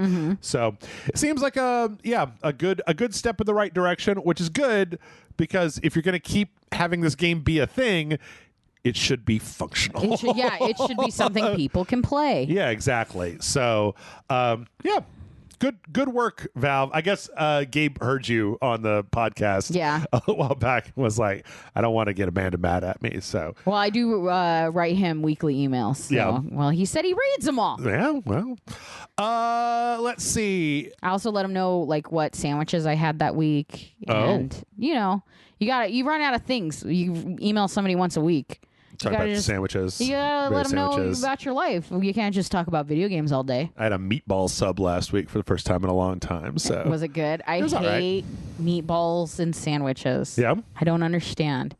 It was from That's a circle with the bread. It doesn't make the shape doesn't work. So it was from Firehouse Subs, and so they cut the top open, and then they've got really sturdy bread, which is good because they also are really good for getting delivery sandwiches because you don't have to worry about them getting like too soggy. Yeah. And then they put the meatballs in, and then like a proper fucking thing, as they put it through the toasty machine, put a lot of cheese on top, so all the meatball and sauce is then locked down by the cheese inside of this really hearty bread, and it's like that's somebody how you do fucking it. Play tested that sandwich. I'll tell you. Okay, we get it. Yeah. Like, I do not, for the life of me, understand why Subway stopped doing the U-cut, because that was the perfect meatball sub delivery system. Was 100%. cutting a trough where you could put round balls in, and then they just stopped because, I don't know, they were all just like, no, we're deli subs. And it's like, you're not fooling anybody, Subway. Calm down, Subway. Also, Subway's, I get the feeling Subway's not long for this world. Yeah, probably not. Who needs Subway when you got Thundercloud? True. Anyway, speaking of bugs, last week they put out Star Wars Knights of the Old Republic 2 on Switch and various other places. Unfortunately, it turns out that there's a game-breaking bug where you literally can't finish the game. Oh, party! So, Aspire, who did the remaster for it, says they're working on fixing it, but they don't have like an ETA. It's not a quick fix for it. The strange thing, though, is that they had they have a workaround, and it basically involves like opening up the cheat menu, because what happens is you get stuck in this level and you can't leave it, but you can cheat menu open up and teleport off of that to like where the end of the game is. This is something that normally happens very close to the end of the game, right? But you're very limited that you can only take the people that were on the one planet to the end of the game. So if you didn't calculate it right, then yeah. But this is more of just a public service announcement for everybody to, like, you know, beware. Yeah. Maybe wait until they fix it. If you're playing KOTOR 2, or play it on the PC, where, I mean, I guess the older games work. These types of games work really well on the Switch, because if you're playing in portable mode on the smaller screen, like the lack of the older graphics don't look quite as old. So let's see. From there, we got some more news last week. We got a bunch of Final Fantasy news last week. So last week, Michael and I talked about they announced that they're remaking a game called Final Fantasy Crisis Core, that was a PSP game that was a prequel to Final Fantasy VII. It has been stuck in it was only on the PSP. It was like in PSP limbo for a long time. They're making a remaster of it that looks really cool. But there were also a bunch of interviews about Final Fantasy 16 and some of the other Final Fantasy games. So we got some kind of interesting things about Final Fantasy 16 that I thought would be, kind of interesting. One was that apparently Final Fantasy 16 is not going to be a big open world. It's going to be a series of large interconnected open areas. So I'm thinking more like Dragon Age Inquisition than just the walking around the big overworld Final Fantasy style, the way that they used to do it. Is that a bad thing? I'm not an open world person. I feel like everyone became one at some point. So, like, to me, that doesn't sound bad, because I would rather do that. It helps me stay focused on the goal at hand. But I know a lot of people love open world, so I don't know if that's, like, bad or not. It's an interesting question. I also have kind of gotten over my open world was interesting for a while. I think it has a place. Like, there's great open world games. It felt like everyone was like, every game needs to be open world. And I was like, I don't feel like that's the case. I played that Tales of Vesperia or whatever. That one you and I played with the guy that had the mask on. Yes. That game was like that, where there was a series of interconnected areas, and then each area kind of had its own little elements and bosses and mobs over here. I thought it worked fine, personally. But then I'm not as... like, I don't yearn for the open world, just like you were saying. I think the last one that I played was probably Elden Ring, and I think that worked as an open world, but it was only because of the map and the kind of obfuscation and the weird exploration stuff. That gameplay really lends itself really well to an open world. Yeah. Where sometimes it doesn't feel like other games need it. Yeah. So yeah, I mean, I don't know. They basically just said the reasoning for it was that when they talked to younger gamers, they realized that younger gamers aren't as like they aren't demanding the open world. Yeah. They're better off with like, I'd rather have a more bespoke area. And I'm like, go younger gamers. Yes, please. I don't want that fucking Assassin's Creed map that goes on forever and is full of like exclamation points. So yeah, agreed. Another thing that they talked about was that apparently the game is going to have an M rating, which is very different than a lot of the previous ones have been. T for teens. Are there gonna be titties in this game? So they specifically said, like, this is not we're not doing this so that we can put in a lot of gore and sexual stuff. The thing is that apparently they want to have this story that's about like war and what war does to people, and they felt like they didn't want to be constrained of having to have their story material have to be suitable for a younger audience. T for teens, yeah, right? That makes sense.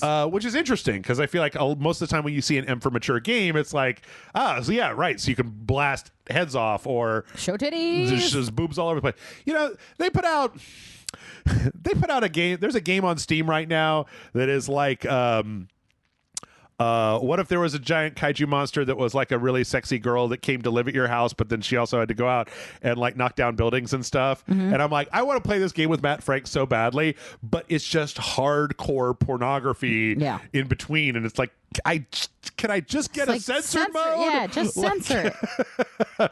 But yeah, I don't know. Again, I am really torn on this. I feel like what I really need to see like a long gameplay demo. A lot of what I'm hearing about this stuff is interesting to me.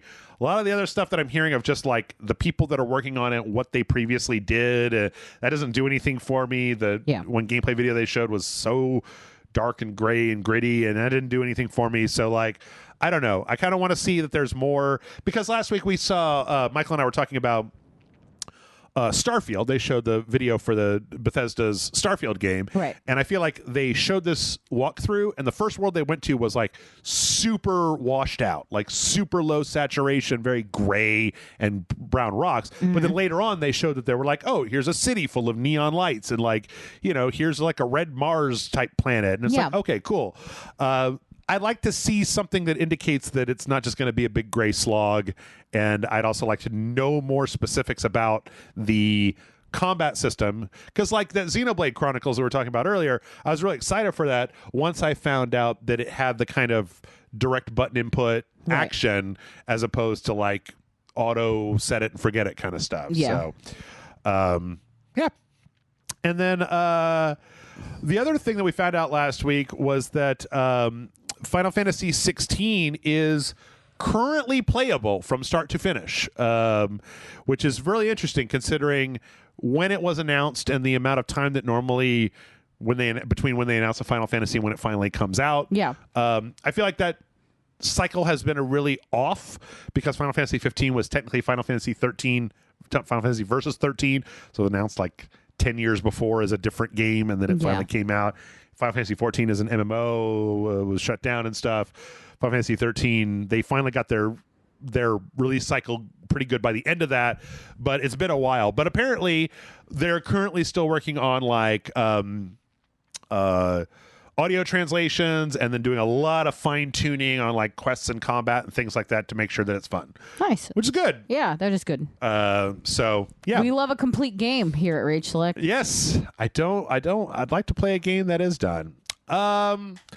Speaking of games that aren't done, last week we got a weird trailer for Final Fantasy VII Remake Part 2 called Rebirth, and then we talked about it. Michael and I talked about it, but one of the things we didn't talk about that I didn't actually know was announced was that apparently they have now fully announced that Final Fantasy VII Remake will be a trilogy, so it will be 3 games. So we've got the next one is coming in 2023. The previous one came out in 2019, 2020, one of those two. So the third will probably be what, a year to 2 years, 2027, something like that. So yeah, and that's just kind of like, hey, this is happening. Hey, tilt that down towards your mouth. So yeah, that's just a FYI. Yeah. Because we didn't have an idea of how many parts there were going to be to this thing in the first place. Yeah. The horrible fear that it would be a 10-parter. Yep. I know that this may make people, this may confuse the hell out of people, but they also showed a trailer that we didn't talk about last week for something related to Final Fantasy VII that I am both incredibly excited and super pissed off about. That's a weird combination. Yes. Not for you, but just in general. Yes. This trailer right here is for Final Fantasy VII Ever Crisis. This game is a retelling of all of Final Fantasy VII, starting with Crisis Core and going all the way to Dirge of Cerberus. There was like a phone game that only came out in Japan in between.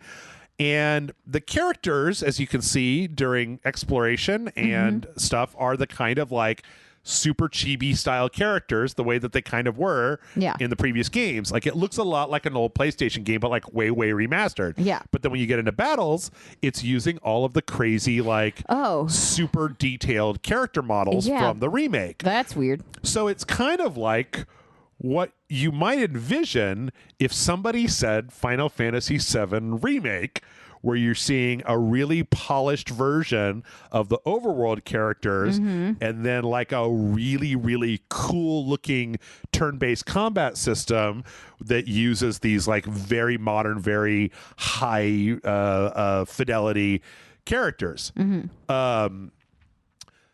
This is what I want of Final Fantasy VII. I want adorable chibi characters for story and dynamic, detailed characters for battle. Not just that, but the fact that they've combined 4 different Final Fantasy VII games into one continuous storyline that starts with the prequel with Zack and goes all the way to the, I think Advent Children stuff might be in here as well. Like, there's a lot of stuff in here. Now, ask me why I'm mad. Why are you mad, Jeff?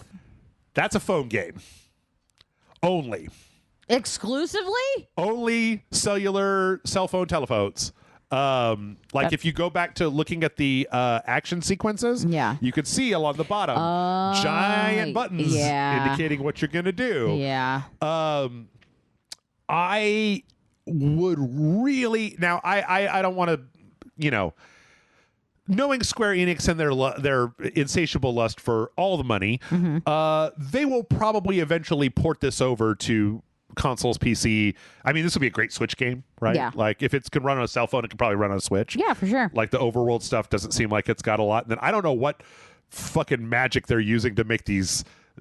like the combat sequences don't look like they should be possible on a cell phone. Yeah, like with I agree. The amount That's of detail. Why I was a little confused. Yeah.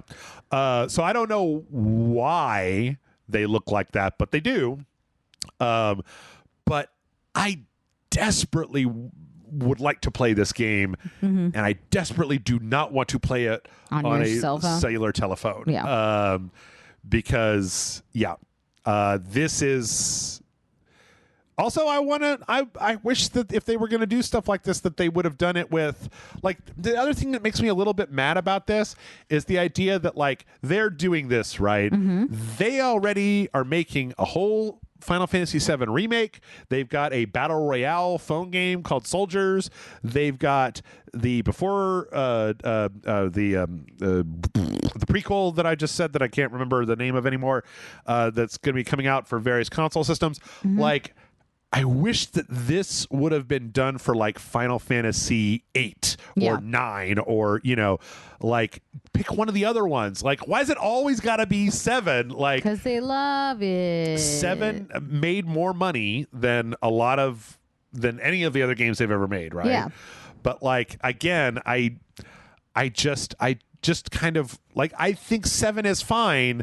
It's just I wish that they would make more than just this one fucking I'm tired of 7. Yeah, just like I want Let me count higher than this. Different than 7, like anything. So, yeah, that's Final Fantasy Ever Crisis. I think it looks absolutely delightful, and I probably won't get to play it until 2030 or something like that. So sad. It's going into closed beta later this year.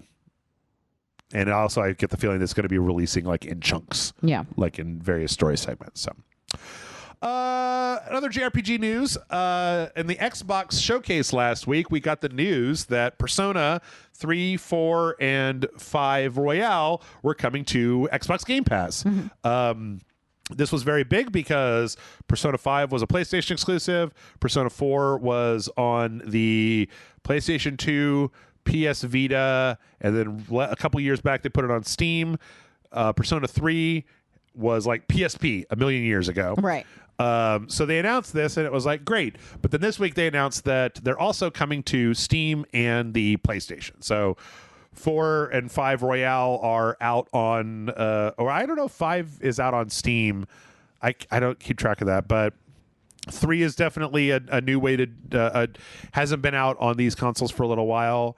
The big kind of weird thing about it is that on the PlayStation, there will be a PlayStation 5 version of Persona 5, which is currently only a PS4 game that'll run in backwards compatibility. But then Persona 4 and Persona 3 are only PlayStation 4 versions that you could run on a PS5 backwards compatibility, but they won't have a PS5 like enhanced version at all that does anything special. Weird. I mean, given the age of the games and the fact that they're doing the kind of like people want to play these games and we don't even have to do any remastering. We can just fucking put them out. Ka-ching the ka-ching lever. Yeah. Make that money. Yeah, it's kind of cool. Oh, God damn it. Is a Steam summer sale going on? Every time that Steam puts a sale on, it covers the first like 6 pages of Steam in ads. Yeah. And you have to go so far to find like what came out this week. So, as was previously mentioned by Amanda, Fall Guys came out this week on Xbox, Switch, and I think it was on Steam because I think it was previously Epic Game Store and PlayStation only. I don't know why you would expect anything different, but apparently it was really difficult to get a game like in the first 12 hours. Oh, hell yeah, it was. Oh, did you experience this firsthand? Oh, yeah, I downloaded it, and then I was like, I'm going to play. I'm going to try it out. And then I legit I couldn't, and then I was like, I'm just going to go to sleep and I'll figure it out after the weekend. Yep. But yeah, because it's, I really liked Fall Guys. They said there was like 40-minute wait times and like random disconnects and stuff like that. Apparently this has all been sorted out. Apparently people were mad about it. I, to this day, do not understand people that go to play any game with an online component the minute that it launches and expect it to work properly. This had the same issue when it first launched on PlayStation by itself. Yep. Like I remember actively being super psyched about this game, wanting to play it, getting it, trying to play it, and getting like mid-match and having something like the host leave or get kicked, and then everyone gets kicked and you got to start over, and I was almost done, and then it freezes up on you and stuff like I was expecting it, which is also why I haven't been pushing to play it yet. Yeah, but I'm excited because I want to play it handheld, baby. Yep, looks like it's good to go. Ooh, maybe we should do a I was gonna say if it's got crossplay. I wonder if we could do a video where like you could play it on the Switch and I could play it on the TV, and but then I think we just lose each other in the big jelly bean rush at the beginning, right? That's true. We should do a Discord thing and see if get a whole we can get a whole crew of RageSelect Patreons. Yeah. Get all around me and protect me. We should do that. Let's see. In other online news, Alice Madness Returns was taken off of Steam. This is like 4 months after it came back onto Steam due to licensing issues. Oh, I forgot about that. Yep. It's finally taken off of Steam. Or not finally, but it was taken off of Steam. This appeared to be due to a thing where they... American McGee had another game that's called Akinero Demon Hunters. That's like a weird Bushido Red Riding Hood ARPG thing that I think I played at one point a long time ago. That's kind of in development hell, and I feel like they were trying to take it off of Steam and then accidentally took everything off of Steam. Wow. That's a mistake to make. Because It's back on Steam. So They're like, haha, psych. Yeah, it was off for a few days, and then it was put back on, and they kind of confirmed that exactly what I just said happened. Is this game worth the stress of what's been happening with it? Alice Madness Returns? Yeah. I mean, it's fun. Like, I've never been quite as in love with the Alice games as a lot of other people have. Like, Yeah. I kind of get it. But on the other hand, they're fine. It just says American McGee says, yikes, Yeah. as the headline. Yep. Hilarious. Let's see. From there, the Epic Game Store. Let's talk about Epic Game Store. Epic Game Store has one of the things that they don't have are user reviews and forums like Steam has. And when they first came out, they were widely criticized for not having user reviews or forums the way that Steam has. Well, there now are user reviews, but they're done in a very, very weird style. Apparently, the way that it works is if you have played a game on the Epic Game Store for 2 hours at least, there will be a lottery, and it will randomly ask a user, hey, do you want to review this game? And then if they say yes, then they get a kind of like, they've kind of got a mock-up here of the screen where you can leave like a star rating. It's not a thumbs up, thumbs down. It's 5 stars. And then there's a bunch of kind of tags that'll say like, oh, the storytelling was really good, or like really good action or whatever. And this is, I honestly think this is fucking brilliant because this is to combat review bombing. Yeah. Because you can't just play a game for 20 minutes and decide it's too woke and then go give it a thumbs down. Yeah. Or like blah, blah, blah, blah. You have to be like, play the game for a certain amount of time and then randomly get chosen. Yeah. And now you get to give your opinion about it as opposed to just like any fucking schlep off of the internet. Yeah, I like that. Can come do their stupid shit. Yeah, I really like this.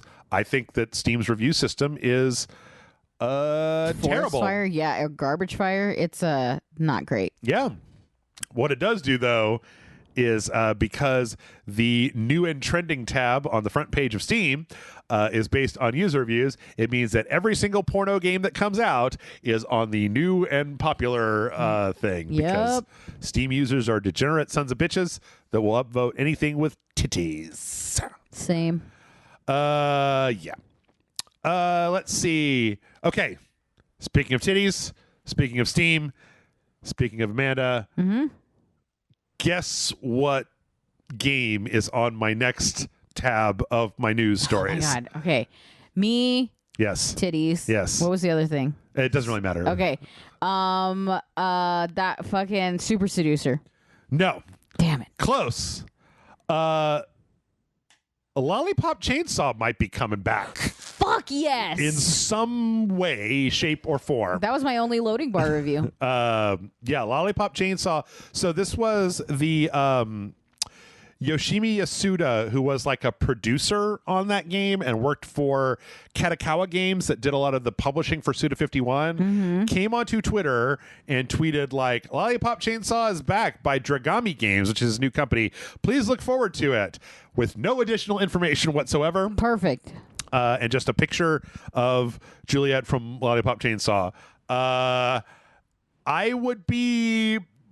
think I would be happy with anything except for like a phone version or whatever. Yeah. Like if they wanted to put this on the Switch, great. If they had a remaster, perfect. Great. Yeah. Like if they just wanted to put out a new version of it on, I don't even know if it's available on Steam anymore. I don't think so. If they wanted to put it on Steam, that's also cool. Like, how many people you think are going to play it and be real mad about Chainsaw? There is a lot that goes on in it that's a little sussy.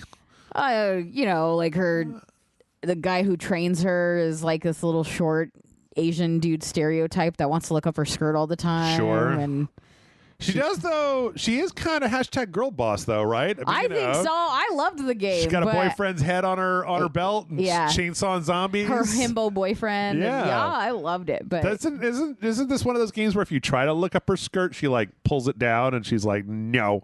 or whatever. I don't remember. If you try to move the camera to look I up her don't know, skirt. Jeff. I didn't try to look up her skirt. Definitely didn't do that. I know we played this game on a Sunday stream one time. Oh, 100%. It might have been one of my like birthday requests. I think so. Yeah, that sounds about right. But yeah, I feel like it's funny too because it's like Lollipop Chainsaw by Suda51, written by James Gunn. Yeah. My close personal friend, Suda. That Suda51. was why I got to interview James Gunn, was because of Lollipop I remember Chainsaw. So I'm pretty cool with whatever they want to do when it comes to Lollipop Chainsaw because this is a fun game. It was delightful. I feel like Suda51 needs to like come up with an idea and do the art style and write the story and then give it all to somebody else to actually make it fun. Yeah. Like, because sometimes these games are not super fun. And I get that sometimes that's the point, that you've got to like mow the lawn before you can jerk off your lightsaber and No More Heroes. But like, I don't want to do the part where you have to mow the lawn. So That's fair. Yeah. I just want to jerk off lightsabers. Sorry. Amanda, I think you and I might get to answer some questions today because we're into the trailers at this point. And it's only been 30 minutes. I don't know. We'll see. Right. Sega's got a new game that they're publishing, the Creative Assembly, the people that made Alien Isolation and the Total War games, making called Hyenas. I don't know if you saw. I watched the trailer. I thought it was a really good, like, I don't know what, I mean, this is obviously some kind of online multiplayer thing. Yeah. I wasn't like madly in love with it. It looked a little. It kind of made me like Team Fortress Into the Spider-Verse. Yeah. And I guess that's why I'm like, I don't know. I just don't know how I feel about it. Yeah. Like, it looks cool, but it also looked a little, I want to see more gameplay and less cinematic-y stuff. Yeah.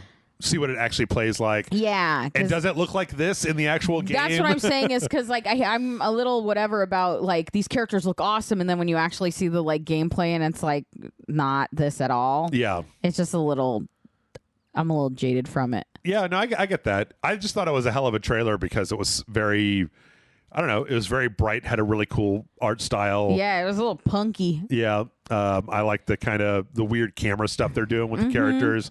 They talk about how it's like you're like, it's like a PvEVP thing, I think. PvPvE, sometimes they call it, where you have to like go in and you're like stealing loot from like the dead civilization. They show like a little Sonic thing at some point. Yeah. And then there's also a lot of like zero G throughout the entire trailer. Yeah. I just want to know how much of all of that is gameplay. Right. Because, like, it looks cool, right? There's a point where it's zero G and one player is pulling another player on, like, a cloud. Yeah. And it's like, is that just because it's cute to do that? Or, like, is it going to be so zero G that you can have, like, a little, essentially a vehicle or something that you're, like, dragging with you? Or, I don't know. How much of this is actually what you'll be doing as opposed to what looks cool for a trailer? Yeah. And they definitely, like, it looks like somebody has, like, a gun that makes like cloud big foam things. Yeah. So I don't know. It just looks cool, but I want to see it in action so I can know what I'm actually looking at. I think I know I was excited by this, and I think it's because when I was looking through my news and I had my news stories all laid out, it just so happened that before this there was a story about a Suda51 game, and this kind of looks like a Suda51 multiplayer game. Like it kind of has some like Let It Die vibes with how weird and like crazy it looks. Yeah, I get that. But slightly more mainstream than what you would actually see. A little more digestible than the usual Uncle Death. student. Yeah. Uncle Death rules. Yeah. First of all, how dare you? Uncle Death rules. We also got a 10-minute trailer. Okay. 10 minutes is too long. I know. Stop making 10-minute fucking trailer. Well, this is a when walkthrough. you get to the point of 10 minutes, just come out with the game. So they've had several actual trailers for this game. Yeah. This is Evil West. This is being made by Flying Wild Hog, who made Shadow Warrior, which I fucking love.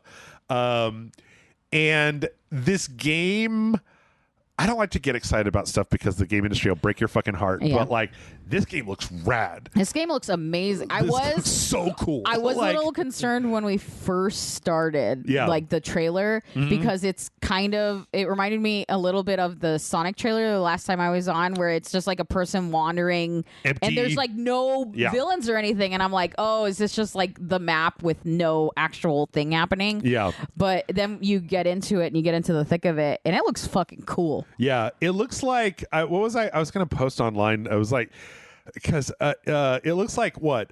Like Darkstalkers and Undead Nightmare and God Hand and Dark Souls had a baby. Yeah, like, it looks cool as fuck. It's Eldritch West, which I love. It's got all kinds of this weird melee punching stuff that I also love. Yeah. It's got blood by the fucking gallons. Yeah, definitely. It's also got monsters, but then it's also got I like love the monster design at the very end. Is so fucking cool. like these huge upgrade trees where and then it's a little narrative snippet of it that looked fun, like, you know, again, kind of Darkstalkers-y, like kind of quipping a little bit but not too much. And lots of different looking levels. Like, I love these parts where these like leech head guys, and then he's bashing them into like these like glass things. Iron Maidens or whatever. Oh, yeah, that's what they are. Yeah. And then they explode, and there's like all kinds of exploding barrels. But then the whole thing also kind of looks weird and stiff, like a PS2 game. A little bit, yeah. And then it also looks like it has like kind of weird Doom 2016 like execution moves to it as well. Like, I don't know. It's just like, I feel like I want to come up with a version of these are a few of my favorite things, but for this gory like Western game, and I really hope that it's good. Yeah, it looks I neat really as hope fuck. that's good. Did I already say it also looks like a PlayStation 2 game, but in the best possible way? Yes. Okay. Say it 3 more times though, so everyone knows. It does. It looks like a janky over-the-shoulder PS2 game. It looks like It does, but Gungrave or God Hand or something like that. Yeah, it's weird because it does hit that like nostalgia for like, I don't know, games that have that feel. Yeah. It also looks gross, which I very much enjoy. There's a level that's just like leeches all over the floor. Yep. Yeah. No, I really hope this one ends up Being good. I like there's a part where you see later on where you can like yank people to you and then like use them as projectiles to throw into other people, and there's all this like, well, we know you love that. In Control, you wouldn't stop using people as weapons. Fuck yes, I do. Don't be such a weapon. Yeah, that's right. So yeah, I'm sorry. I'm just now watching this. Yeah, because it's he's just like, yeah, I love that bat. I fucking love this that giant bat. At I think the very everybody's end. super into like vampire stuff right now, between like Redfall and this and V Rising and like. Well, now's the time. I'm tired of zombies. Yeah. Fucking get over it. Yeah. Except Lollipop Chainsaw, in which I'm fine with zombies. Let's see. From there, we got a trailer for Naren the Orange Room, which is kind of like a horror. It's weird. It looks like a horror game, but it's definitely a horror game. Yeah. But like the way that the characters are remind me of one of those like farming simulator games. I was trying to think of what it fucking looked. I was like a Pokemon game or something. Yeah. Because they're cute and slightly cartoony. chibi. Yeah. Like they're obviously like kids in a high school, but they're like the size of toddlers. Yeah, they have that like adorable proportions to them. I don't know, but I was a little lukewarm on this. Yeah, I can see that. It does look like it's got, like it's trying to, like it's kind of trying to say all the right things, but without the heart behind it. Yeah, I just wasn't like 100%. I liked some of the monster designs. Like she clearly jumps between like a spooky world and a regular like high school world, right? And the spooky world has like eyeball monster looking things, and they look cool, but then when they chase her face has no animation. Yeah, so she looks like she's bored as shit running away from a horrifying monster. Oh no. Yeah, do you know what I mean? And so it was like, well, it just takes away from it a little. There's also, it seems like the main verb in here is run away. Yeah, which is never fucking fun. I think it's fine. It just, it gets old after a while. Like like the first third of Resident Evil 7 was run away. Yeah. But then you could start shooting guys too. So yeah, I don't know. Could go either way. Something to maybe keep an eye on, but not also super indie type of thing. Yeah. So let's see. From there, we got the Circus Electrique. Did you get a chance to watch this one? I did. I actually thought that you would probably like this one quite a bit. It's funny because I was like, what? This is whatever. And even like watching I watched the full thing and I was like, I don't know, like it's not my kind of game. Like it's like 4v4 kind of thing, and it's like steampunk circus, the Victorian era. I'm not a steampunk person, but I do love circus stuff. Yeah. But it looks like the more I watched it, the more I was like, this looks like a game I'd spend hours playing. Like I would just start playing it and then just not stop playing it. Well, the funny thing about this is that it's being made by Zen Studios, who they've made some RPGs in the past. They're most well known for making pinball games. They made a shitload of pinball games back in the old days. Like they would get all the licenses to make like, oh, here's a Star Wars cabinet for your pinball game. But they made a couple of other games.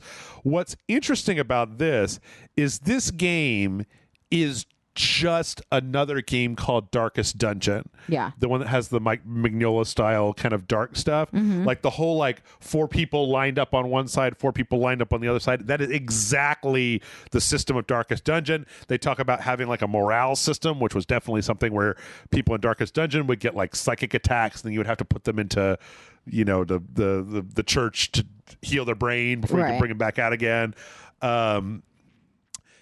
It seems like they're adding a little bit more to it. Like there was the kind of very briefly at the end, I kind of wish that instead of going into as granular of detail of the combat as they did, they talked, because at the very end they talked about like, also this is a circus, so you have to like choose performers to put on circus acts. And I'm like, I would have rather seen more of that than just this kind of endless parade of RPG combat that they had going on. Although I will say that I was enamored by the fact that their clown is a healer, because he heals with laughter. The healing power of laughter. Fuck, that's so brilliant. The character designs are all absolutely wonderful. I love it. I adore it. These kind of steampunk, electro, Victorian circus performers, the kind of strong man and the escape artist lady. They had like a fire breather, the clown. I think there's a mime.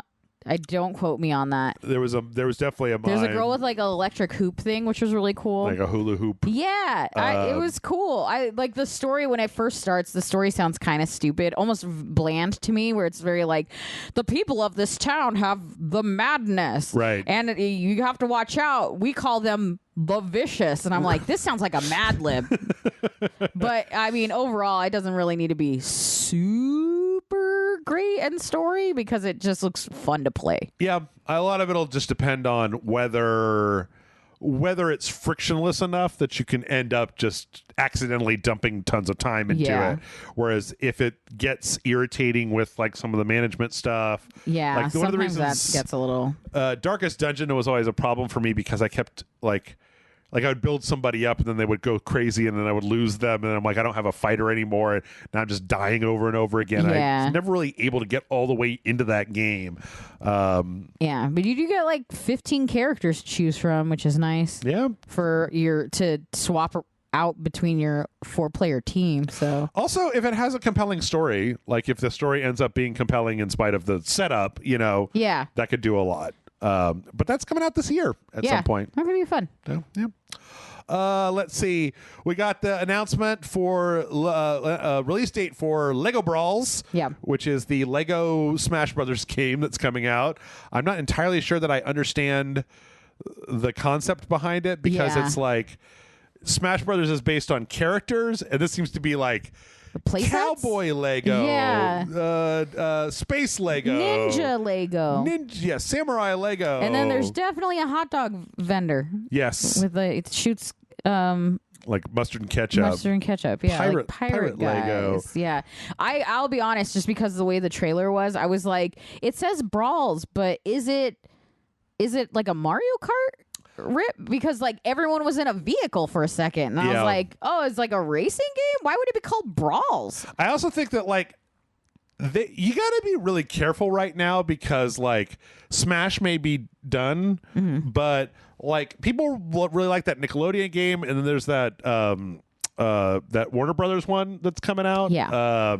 So like comes out the day after my birthday. I don't know that if we're in a place where we need like a million Smash Brothers clones at the moment. But when there's a spot left like that, people they always jump in. Everyone jumps in. Yeah. Yep. September 2nd is that coming out. Day after my birthday. Keep that in mind, kids. We also got a trailer this week to let us know that on the Nintendo Switch expansion pass, we're getting Pokemon Snap. Yeah, we're pretty excited about the N64 Pokemon Snap. Yeah, I haven't played that since I had the N64.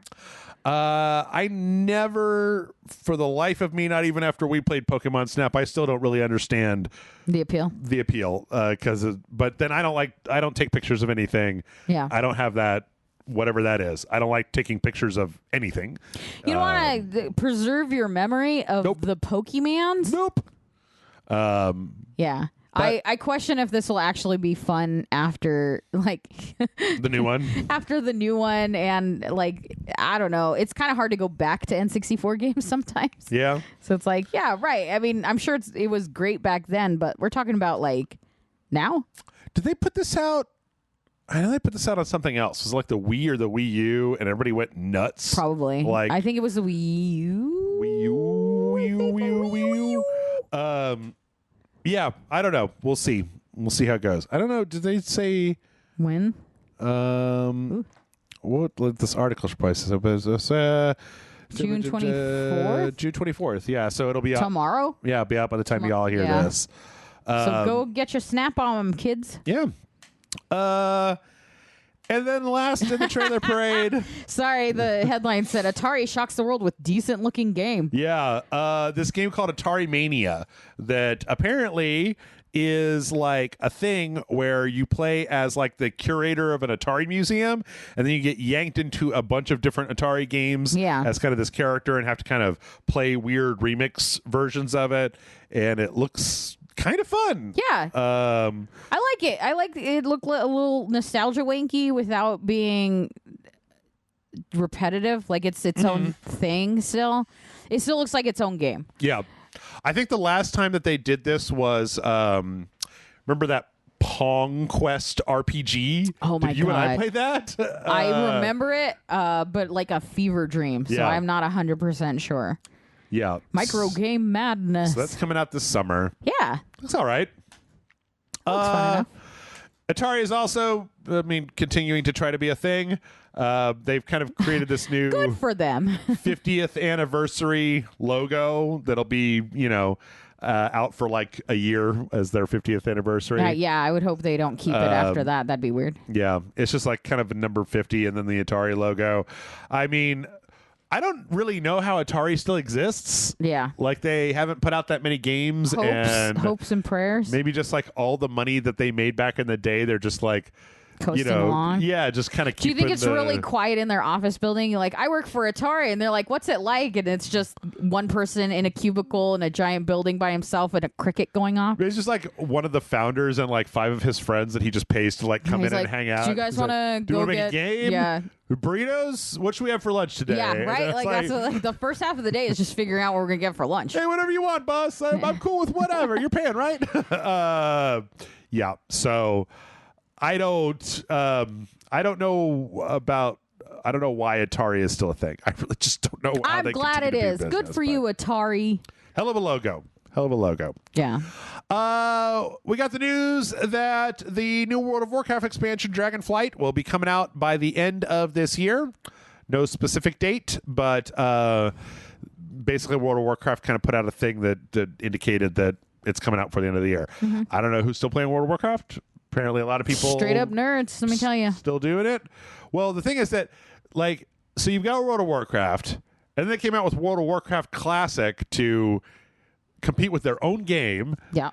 And then Final Fantasy 14 started stealing people into their game, and it's like, God, Blizzard, you guys suck at everything now. Yeah. Poor Blizzard. I think you were on, though, when they had that cinematic that was like the rock guy that was trying to light the beacons to bring the dragons back. Like, Yeah. Yep. Let's see. In other news, Sucker Punch is hiring some people that it may indicate they might be making Ghost of Tsushima 2.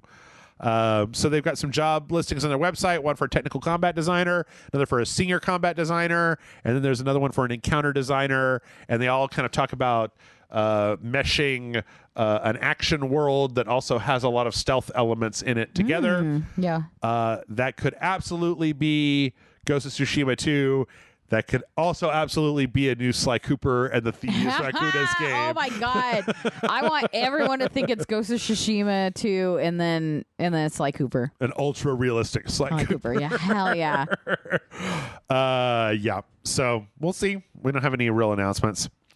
And then we've got a few fun things. So first off, speaking of kind of throwback PS2 games, this is a really technical story. So some crazy motherfuckers have gotten Jak and Daxter, the precursor Legacy, running natively on PC systems.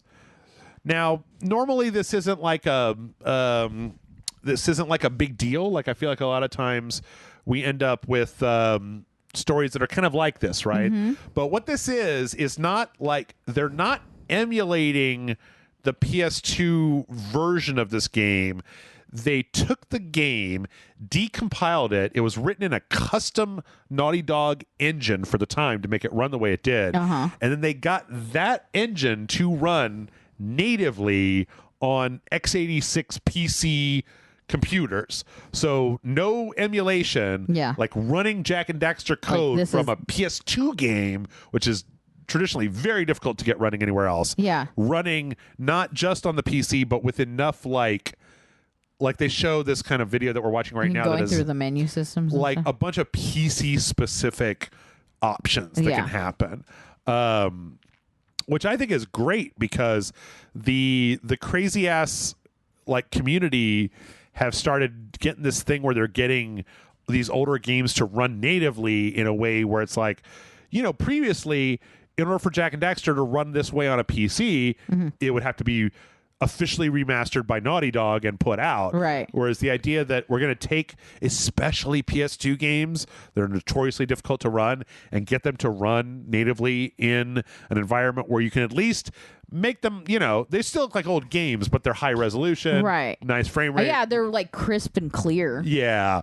Running well with all of the code and not like, you know, we didn't have to remake anything. So I think this is really cool. Yeah, really cool. This is really awesome.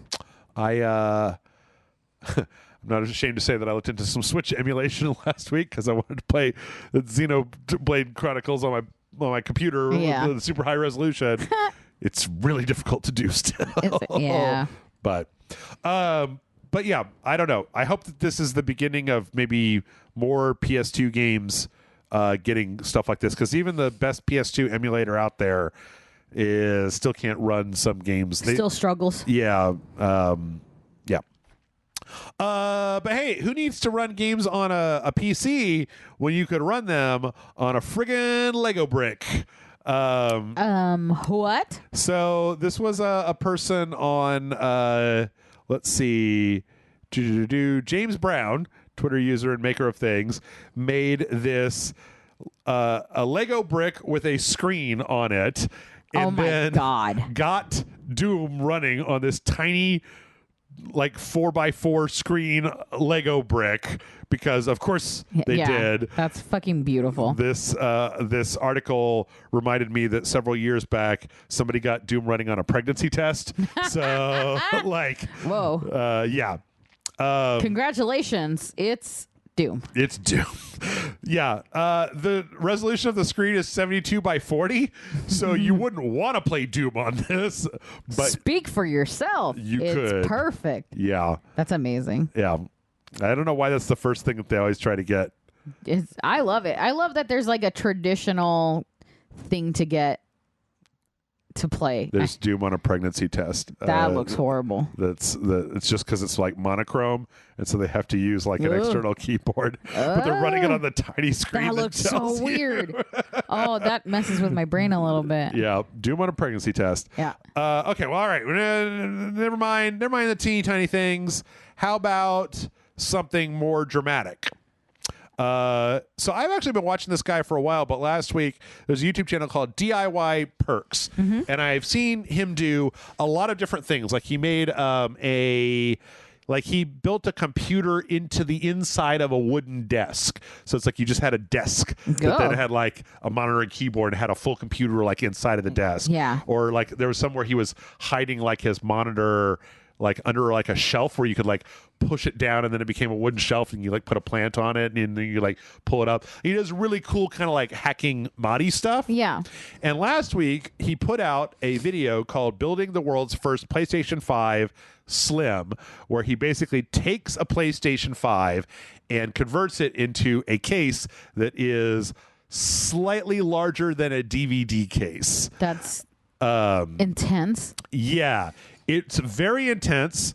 I recommend everybody go watch this because it's very, very, very dramatic, and there's some like twists and turns that happen during it. Yeah. But basically, the interesting thing is that you would say, okay, so you made a PS5 Slim case that is super, super, super thin. How the hell do you keep it from overheating? Mm-hmm. And the answer is that he built a custom copper water cooling router that routes water to and from it. And so I wonder if I can find a piece here where he shows you that like the console is small, but it has this gigantic power supply water radiator combo that sits like way back behind it that handles cycling the water in through it to cool it. Yeah, so it was like more complicated to keep it cool than anything else. Right. Like in the back of it, it literally has a power plug and then two water valves that have to be put together. But at the end of the day, I mean, like I said, there's some twists and turns. At the end of the day, he gets it working. It is interesting to see how slim it can be gotten. Yeah. The stuff that he had to do of making his own big copper-plated water channel was really interesting. Yeah. So he's literally like gutting a PlayStation 5 and then reworking it into... Yes. God, that's crazy. In fact, he's done it before. So, in fact, he literally has to like chop parts off of the PS5 in order, because it's got like big pins for like where the power is supposed to connect, where he has to like cut that connector off and get a smaller connector on it, type of thing. But I've seen him do some other stuff. He did do this was the one that he did before, that was he took a PS5 and basically put it into a very tight wooden case, like a really nice looking kind of old stereo looking case. Yeah. That's classy. Very classy. It's very cool. This guy's videos are very cool. Yeah, DIY Perks. Check it out. And last but not least, Amanda. Yes. I need your honest opinion. Okay. About Nerf's new mascot. I know about this. The Murph. Do you know why I know about this? Because it's called Murph. Because Jason Murphy posted it on his Instagram page. Okay. And as soon as I saw it, I messaged him and was like, congratulations on the new job. And he was like, it's all I ever wanted. So yeah, Nerf has a mascot. It's called Murph. It's horrifying. It's a bunch of Nerf darts hanging off a human torso. Form. Yeah. It's horrifying. I love it. If it's not in fucking full motion in commercials, I'm gonna be so mad. Give me weird with the weird like little rubber tip noise like rubbing on each other while he walks, and it doesn't talk, and it just shows up and hands people super soakers and Nerf guns. Like 100%. That's all I want in the world. Do you think that they do you think that when they made this they made it intentionally knowing that it would be frightening to small children, because 100%. this looks like it would be very frightening to small children. I'm not even sure they knew what they were making when they made it. I think one person was like, I can make this shaped like anything, and then made a person. Yeah. And then was just like, this is it. What if they had like an armor on, and they're like, what if I swapped out the armor for like individual Nerf things? And they're like, oh my God, Jackson, get in here. Yeah, I got it. It's so wacky looking. I love it. It's very unsettling. Yeah. It looks like... All I could think of when I first saw it was like, this thing looks like it fucked the Philly Fanatic. Like 100%. This thing is only weird enough to exist in the mascot world of like weird Japanese mascots and sports mascots. Yeah, I love the mascot world of all the fucking weird costume characters. It's like almost Don't Hug Me, I'm Scared. Yeah. Like it's just right at the edge. I love that it also has a gold chain that says Nerf on it. Like, give it to me now. I would watch a television show. What is a Nerf Super Soaker? Just a Super Soaker. But what's the Nerf part come in? Nerf is when you shoot darts? Spongy things at things. Maybe they get wet. Okay. Maybe the water shoots bullshit bullets. Okay. Little rubbered ass bullets. It reminds me. Motion. I love. There's something I've seen before that's like a B-roll of rendering problems from like Red Dead Redemption or something, where and in this one Marsden had hair all over him. Accidentally made Chewbacca. Isn't that funny? And it's like, right, but with Nerf darts. Yeah, it's pretty terrible. Yeah, I'm gonna buy. If they ever come out with a toy of that, I'm buying it. Yeah, I'm gonna make it. I'm gonna buy so many Nerf darts and then cosplay as Murph because it's funny and no other reason. Amanda, you bring me a prospectus on how much that costs, because that video would be insanely popular on the internet.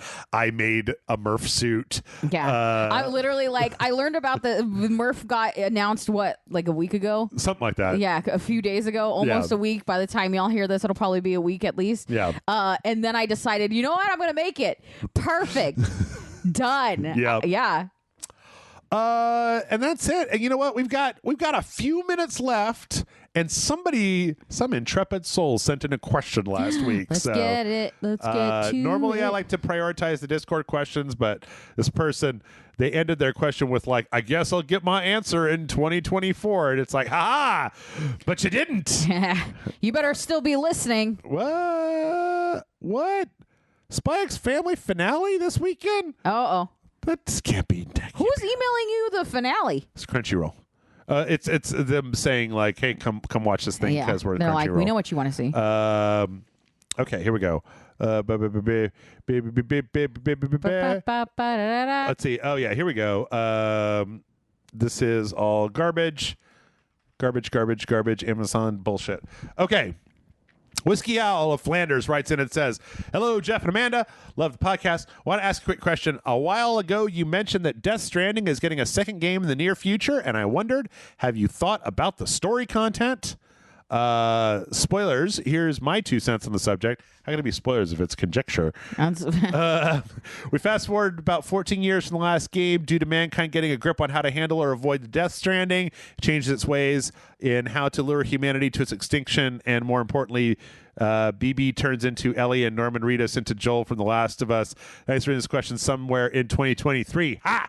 Cheers from your loyal patron and follower. And that's from Whiskey Owl of Flanders. I can't think of nothing that I would dislike more than putting The Last of Us into shit that's not The Last of Us. Like, goddamn, do I not like it. It's kind of like Final Fantasy VII, where it's like, yeah, man, I get it, and it was fine, but like, oh my God, you have got to move the fuck on at some point from this to something that is not this. Yeah. Like, you can only drink chocolate milkshakes every single day before eventually you're like, man, I want some fruit juice. You're just like I think I'm lactose intolerant. It's just, oof.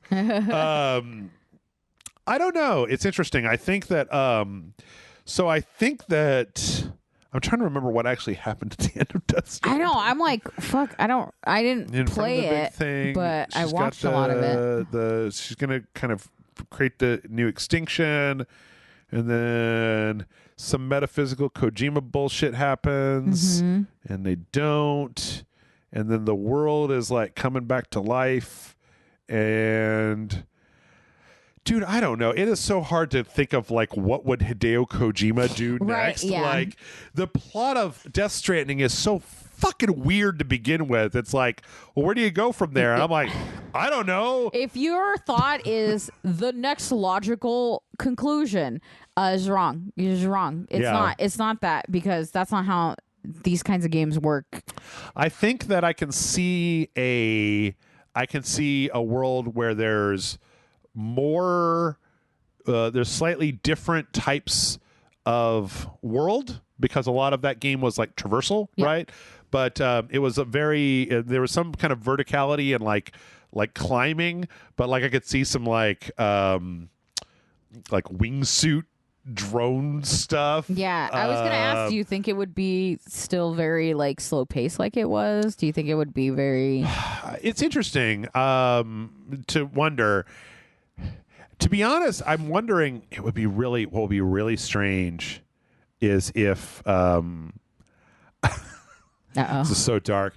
If it was just a hardcore action game, because like I'm thinking about how like Death Stranding came out like 2 years before the pandemic, where it was about a guy who has to like try to connect humanity by walking across the country and like connecting everybody who doesn't want to go outside. And then I'm like, okay, so then what's happening right now? And it's like, okay, so then everybody came outside and they were all just real fucking mad at each other, and then there was a new civil war. Yeah, and it's just like everyone's that is, I mean, would that be kind of interesting, all the people that you had met kind of is different. It'd be weird to like shift their personalities to be violent and angry. And what was really weird was that I feel like that could make a real difference between the like between the kind of like, I mean, it might be hewing too close to like Metal Gear, but even Metal Gear was like sneaking, because the thing is that Death Stranding had combat, but if I have one criticism of Death Stranding, it's the combat isn't very good, because it's like, it's very,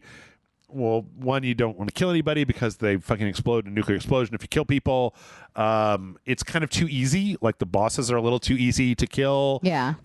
So the stakes aren't super high. But the idea of having like people came out of the bunkers and then they rebuilt cities and then they went to war with each other, and now it's like, instead of this kind of post-apocalyptic like lush New Zealand landscape, you've got a broken and kind of fiery ruined, like you've got full cities that are like in ruins. And then that could present a really interesting thing if they gave you kind of if they evolved on the like you know how you could have like ladders and ropes and stuff, if they gave you more tools about how to like get between, you know, like big buildings open broken down buildings or around like hazards and stuff like that, maybe different types of vehicles that can go into different places. The main thing though, the problem Whiskey Hal, is that Hideo Kojima doesn't make sequels. Metal Gear Solid 2 has very little the mechanics of Metal Gear Solid 2 are very different than Metal Gear Solid 1. The mechanics of 3 are very different than 2. The mechanics of 4 are different than 3. Like, even in the same franchise, those are entirely different games. And they'll have, like, you know, sneaking, right? But they won't necessarily have, like in 3, you know, you had this whole system of having to like dig the bullets out and disinfect the wound and like this weird camouflage system. And then in 4, there was this very like, you had these AI factions fighting each other, and you decide, can you sneak through or join one faction? All this weird stuff that happened. So the reason I like Kojima so much is because the stuff he makes is always so different than what I could imagine, that it makes it very difficult to like predict what's going to happen. So if you're expecting a second Death Stranding game that's just like the first Death Stranding game, you're probably wrong. Your mind's already in the wrong place. I mean, the thing is that what I'm really excited about is, were you on when we talked about the leak? There was no, I think it was Michael and I talked about it maybe briefly. I'm not sure. Second half of 2 weeks ago podcast. So there was a guy on Twitter that was like, somebody showed me Hideo Kojima's next game. It's got the mama who is fucking, what is her name? I always forget it. She was the actress that was in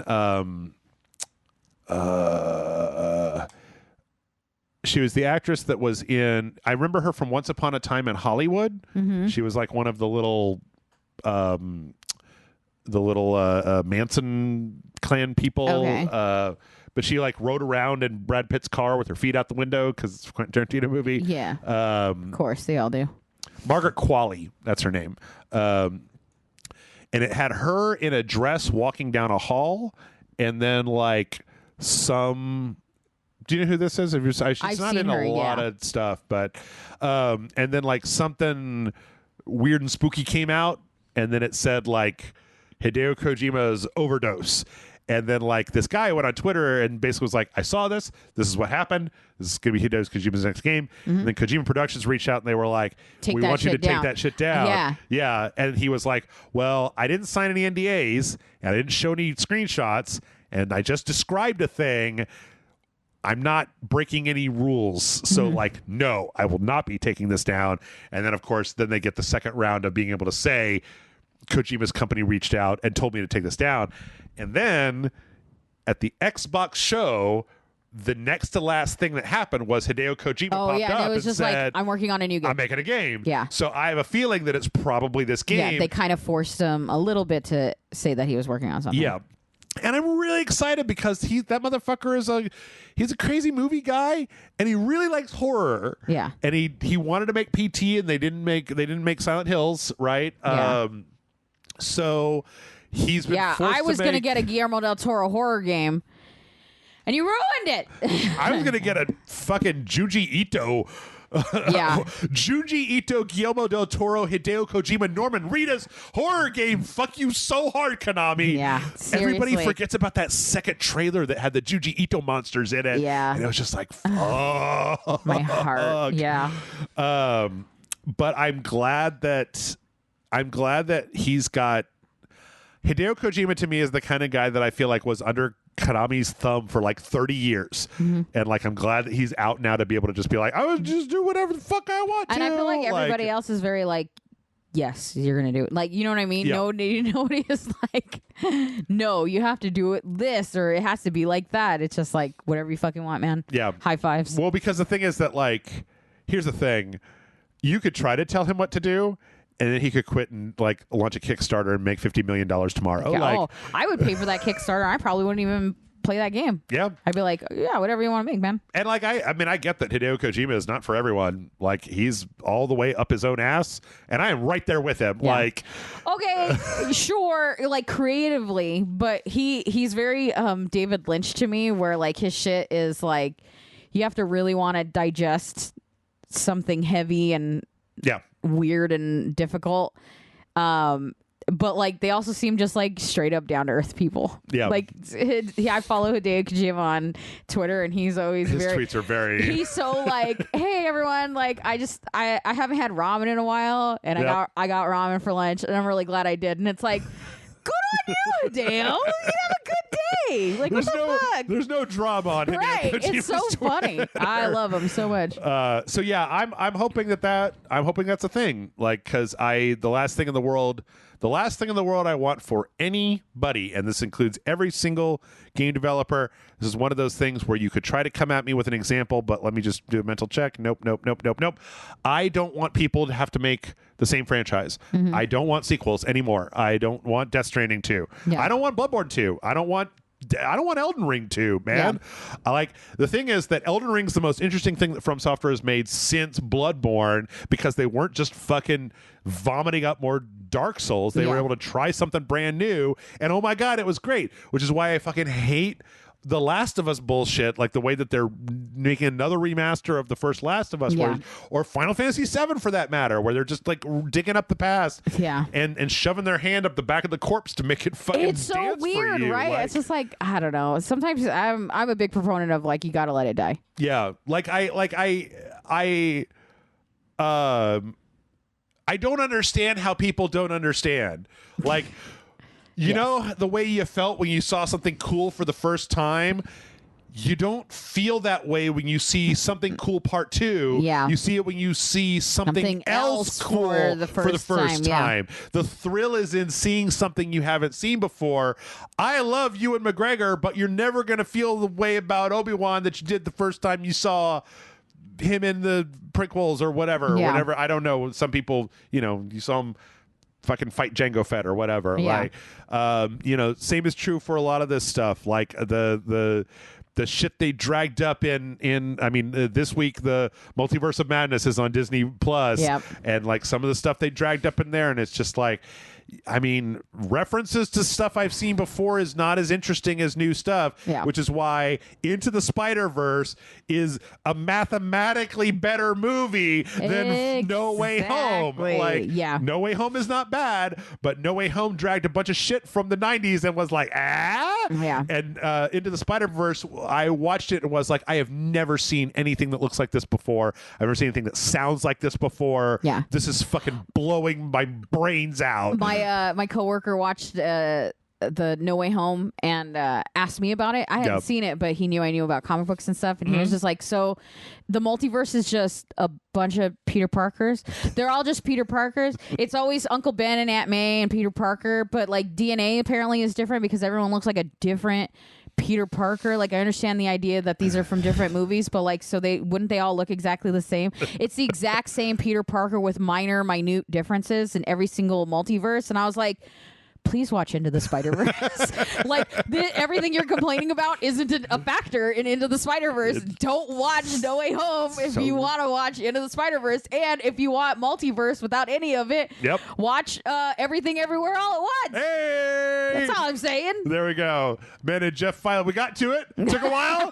Took 2 hours and change. We finally got to like, hey, fucking stop it. Everyone, stop it. Multi-billion-dollar industries that are making shitloads of money off of Infinity, Call of Duty, and Marvel movies. Cut it out, because I'm not as entertained as I used to be. I'm a jaded movie fan. Hey, you know what? No matter what happens, I can honestly say Moon Knight ruled, and hell yes. I think it ruled because I didn't have any of that bullshit. It was just like, here's the thing: we're gonna let Oscar Isaacs and what's his face, Ethan Hawke, just off the chain, and we're gonna film a weird fucking thing. And now some giant gods are punching each other. Yep, it was great. Like, never seen that before. So, yeah, and that's it.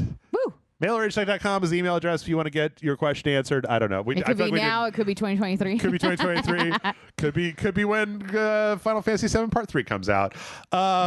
Yeah.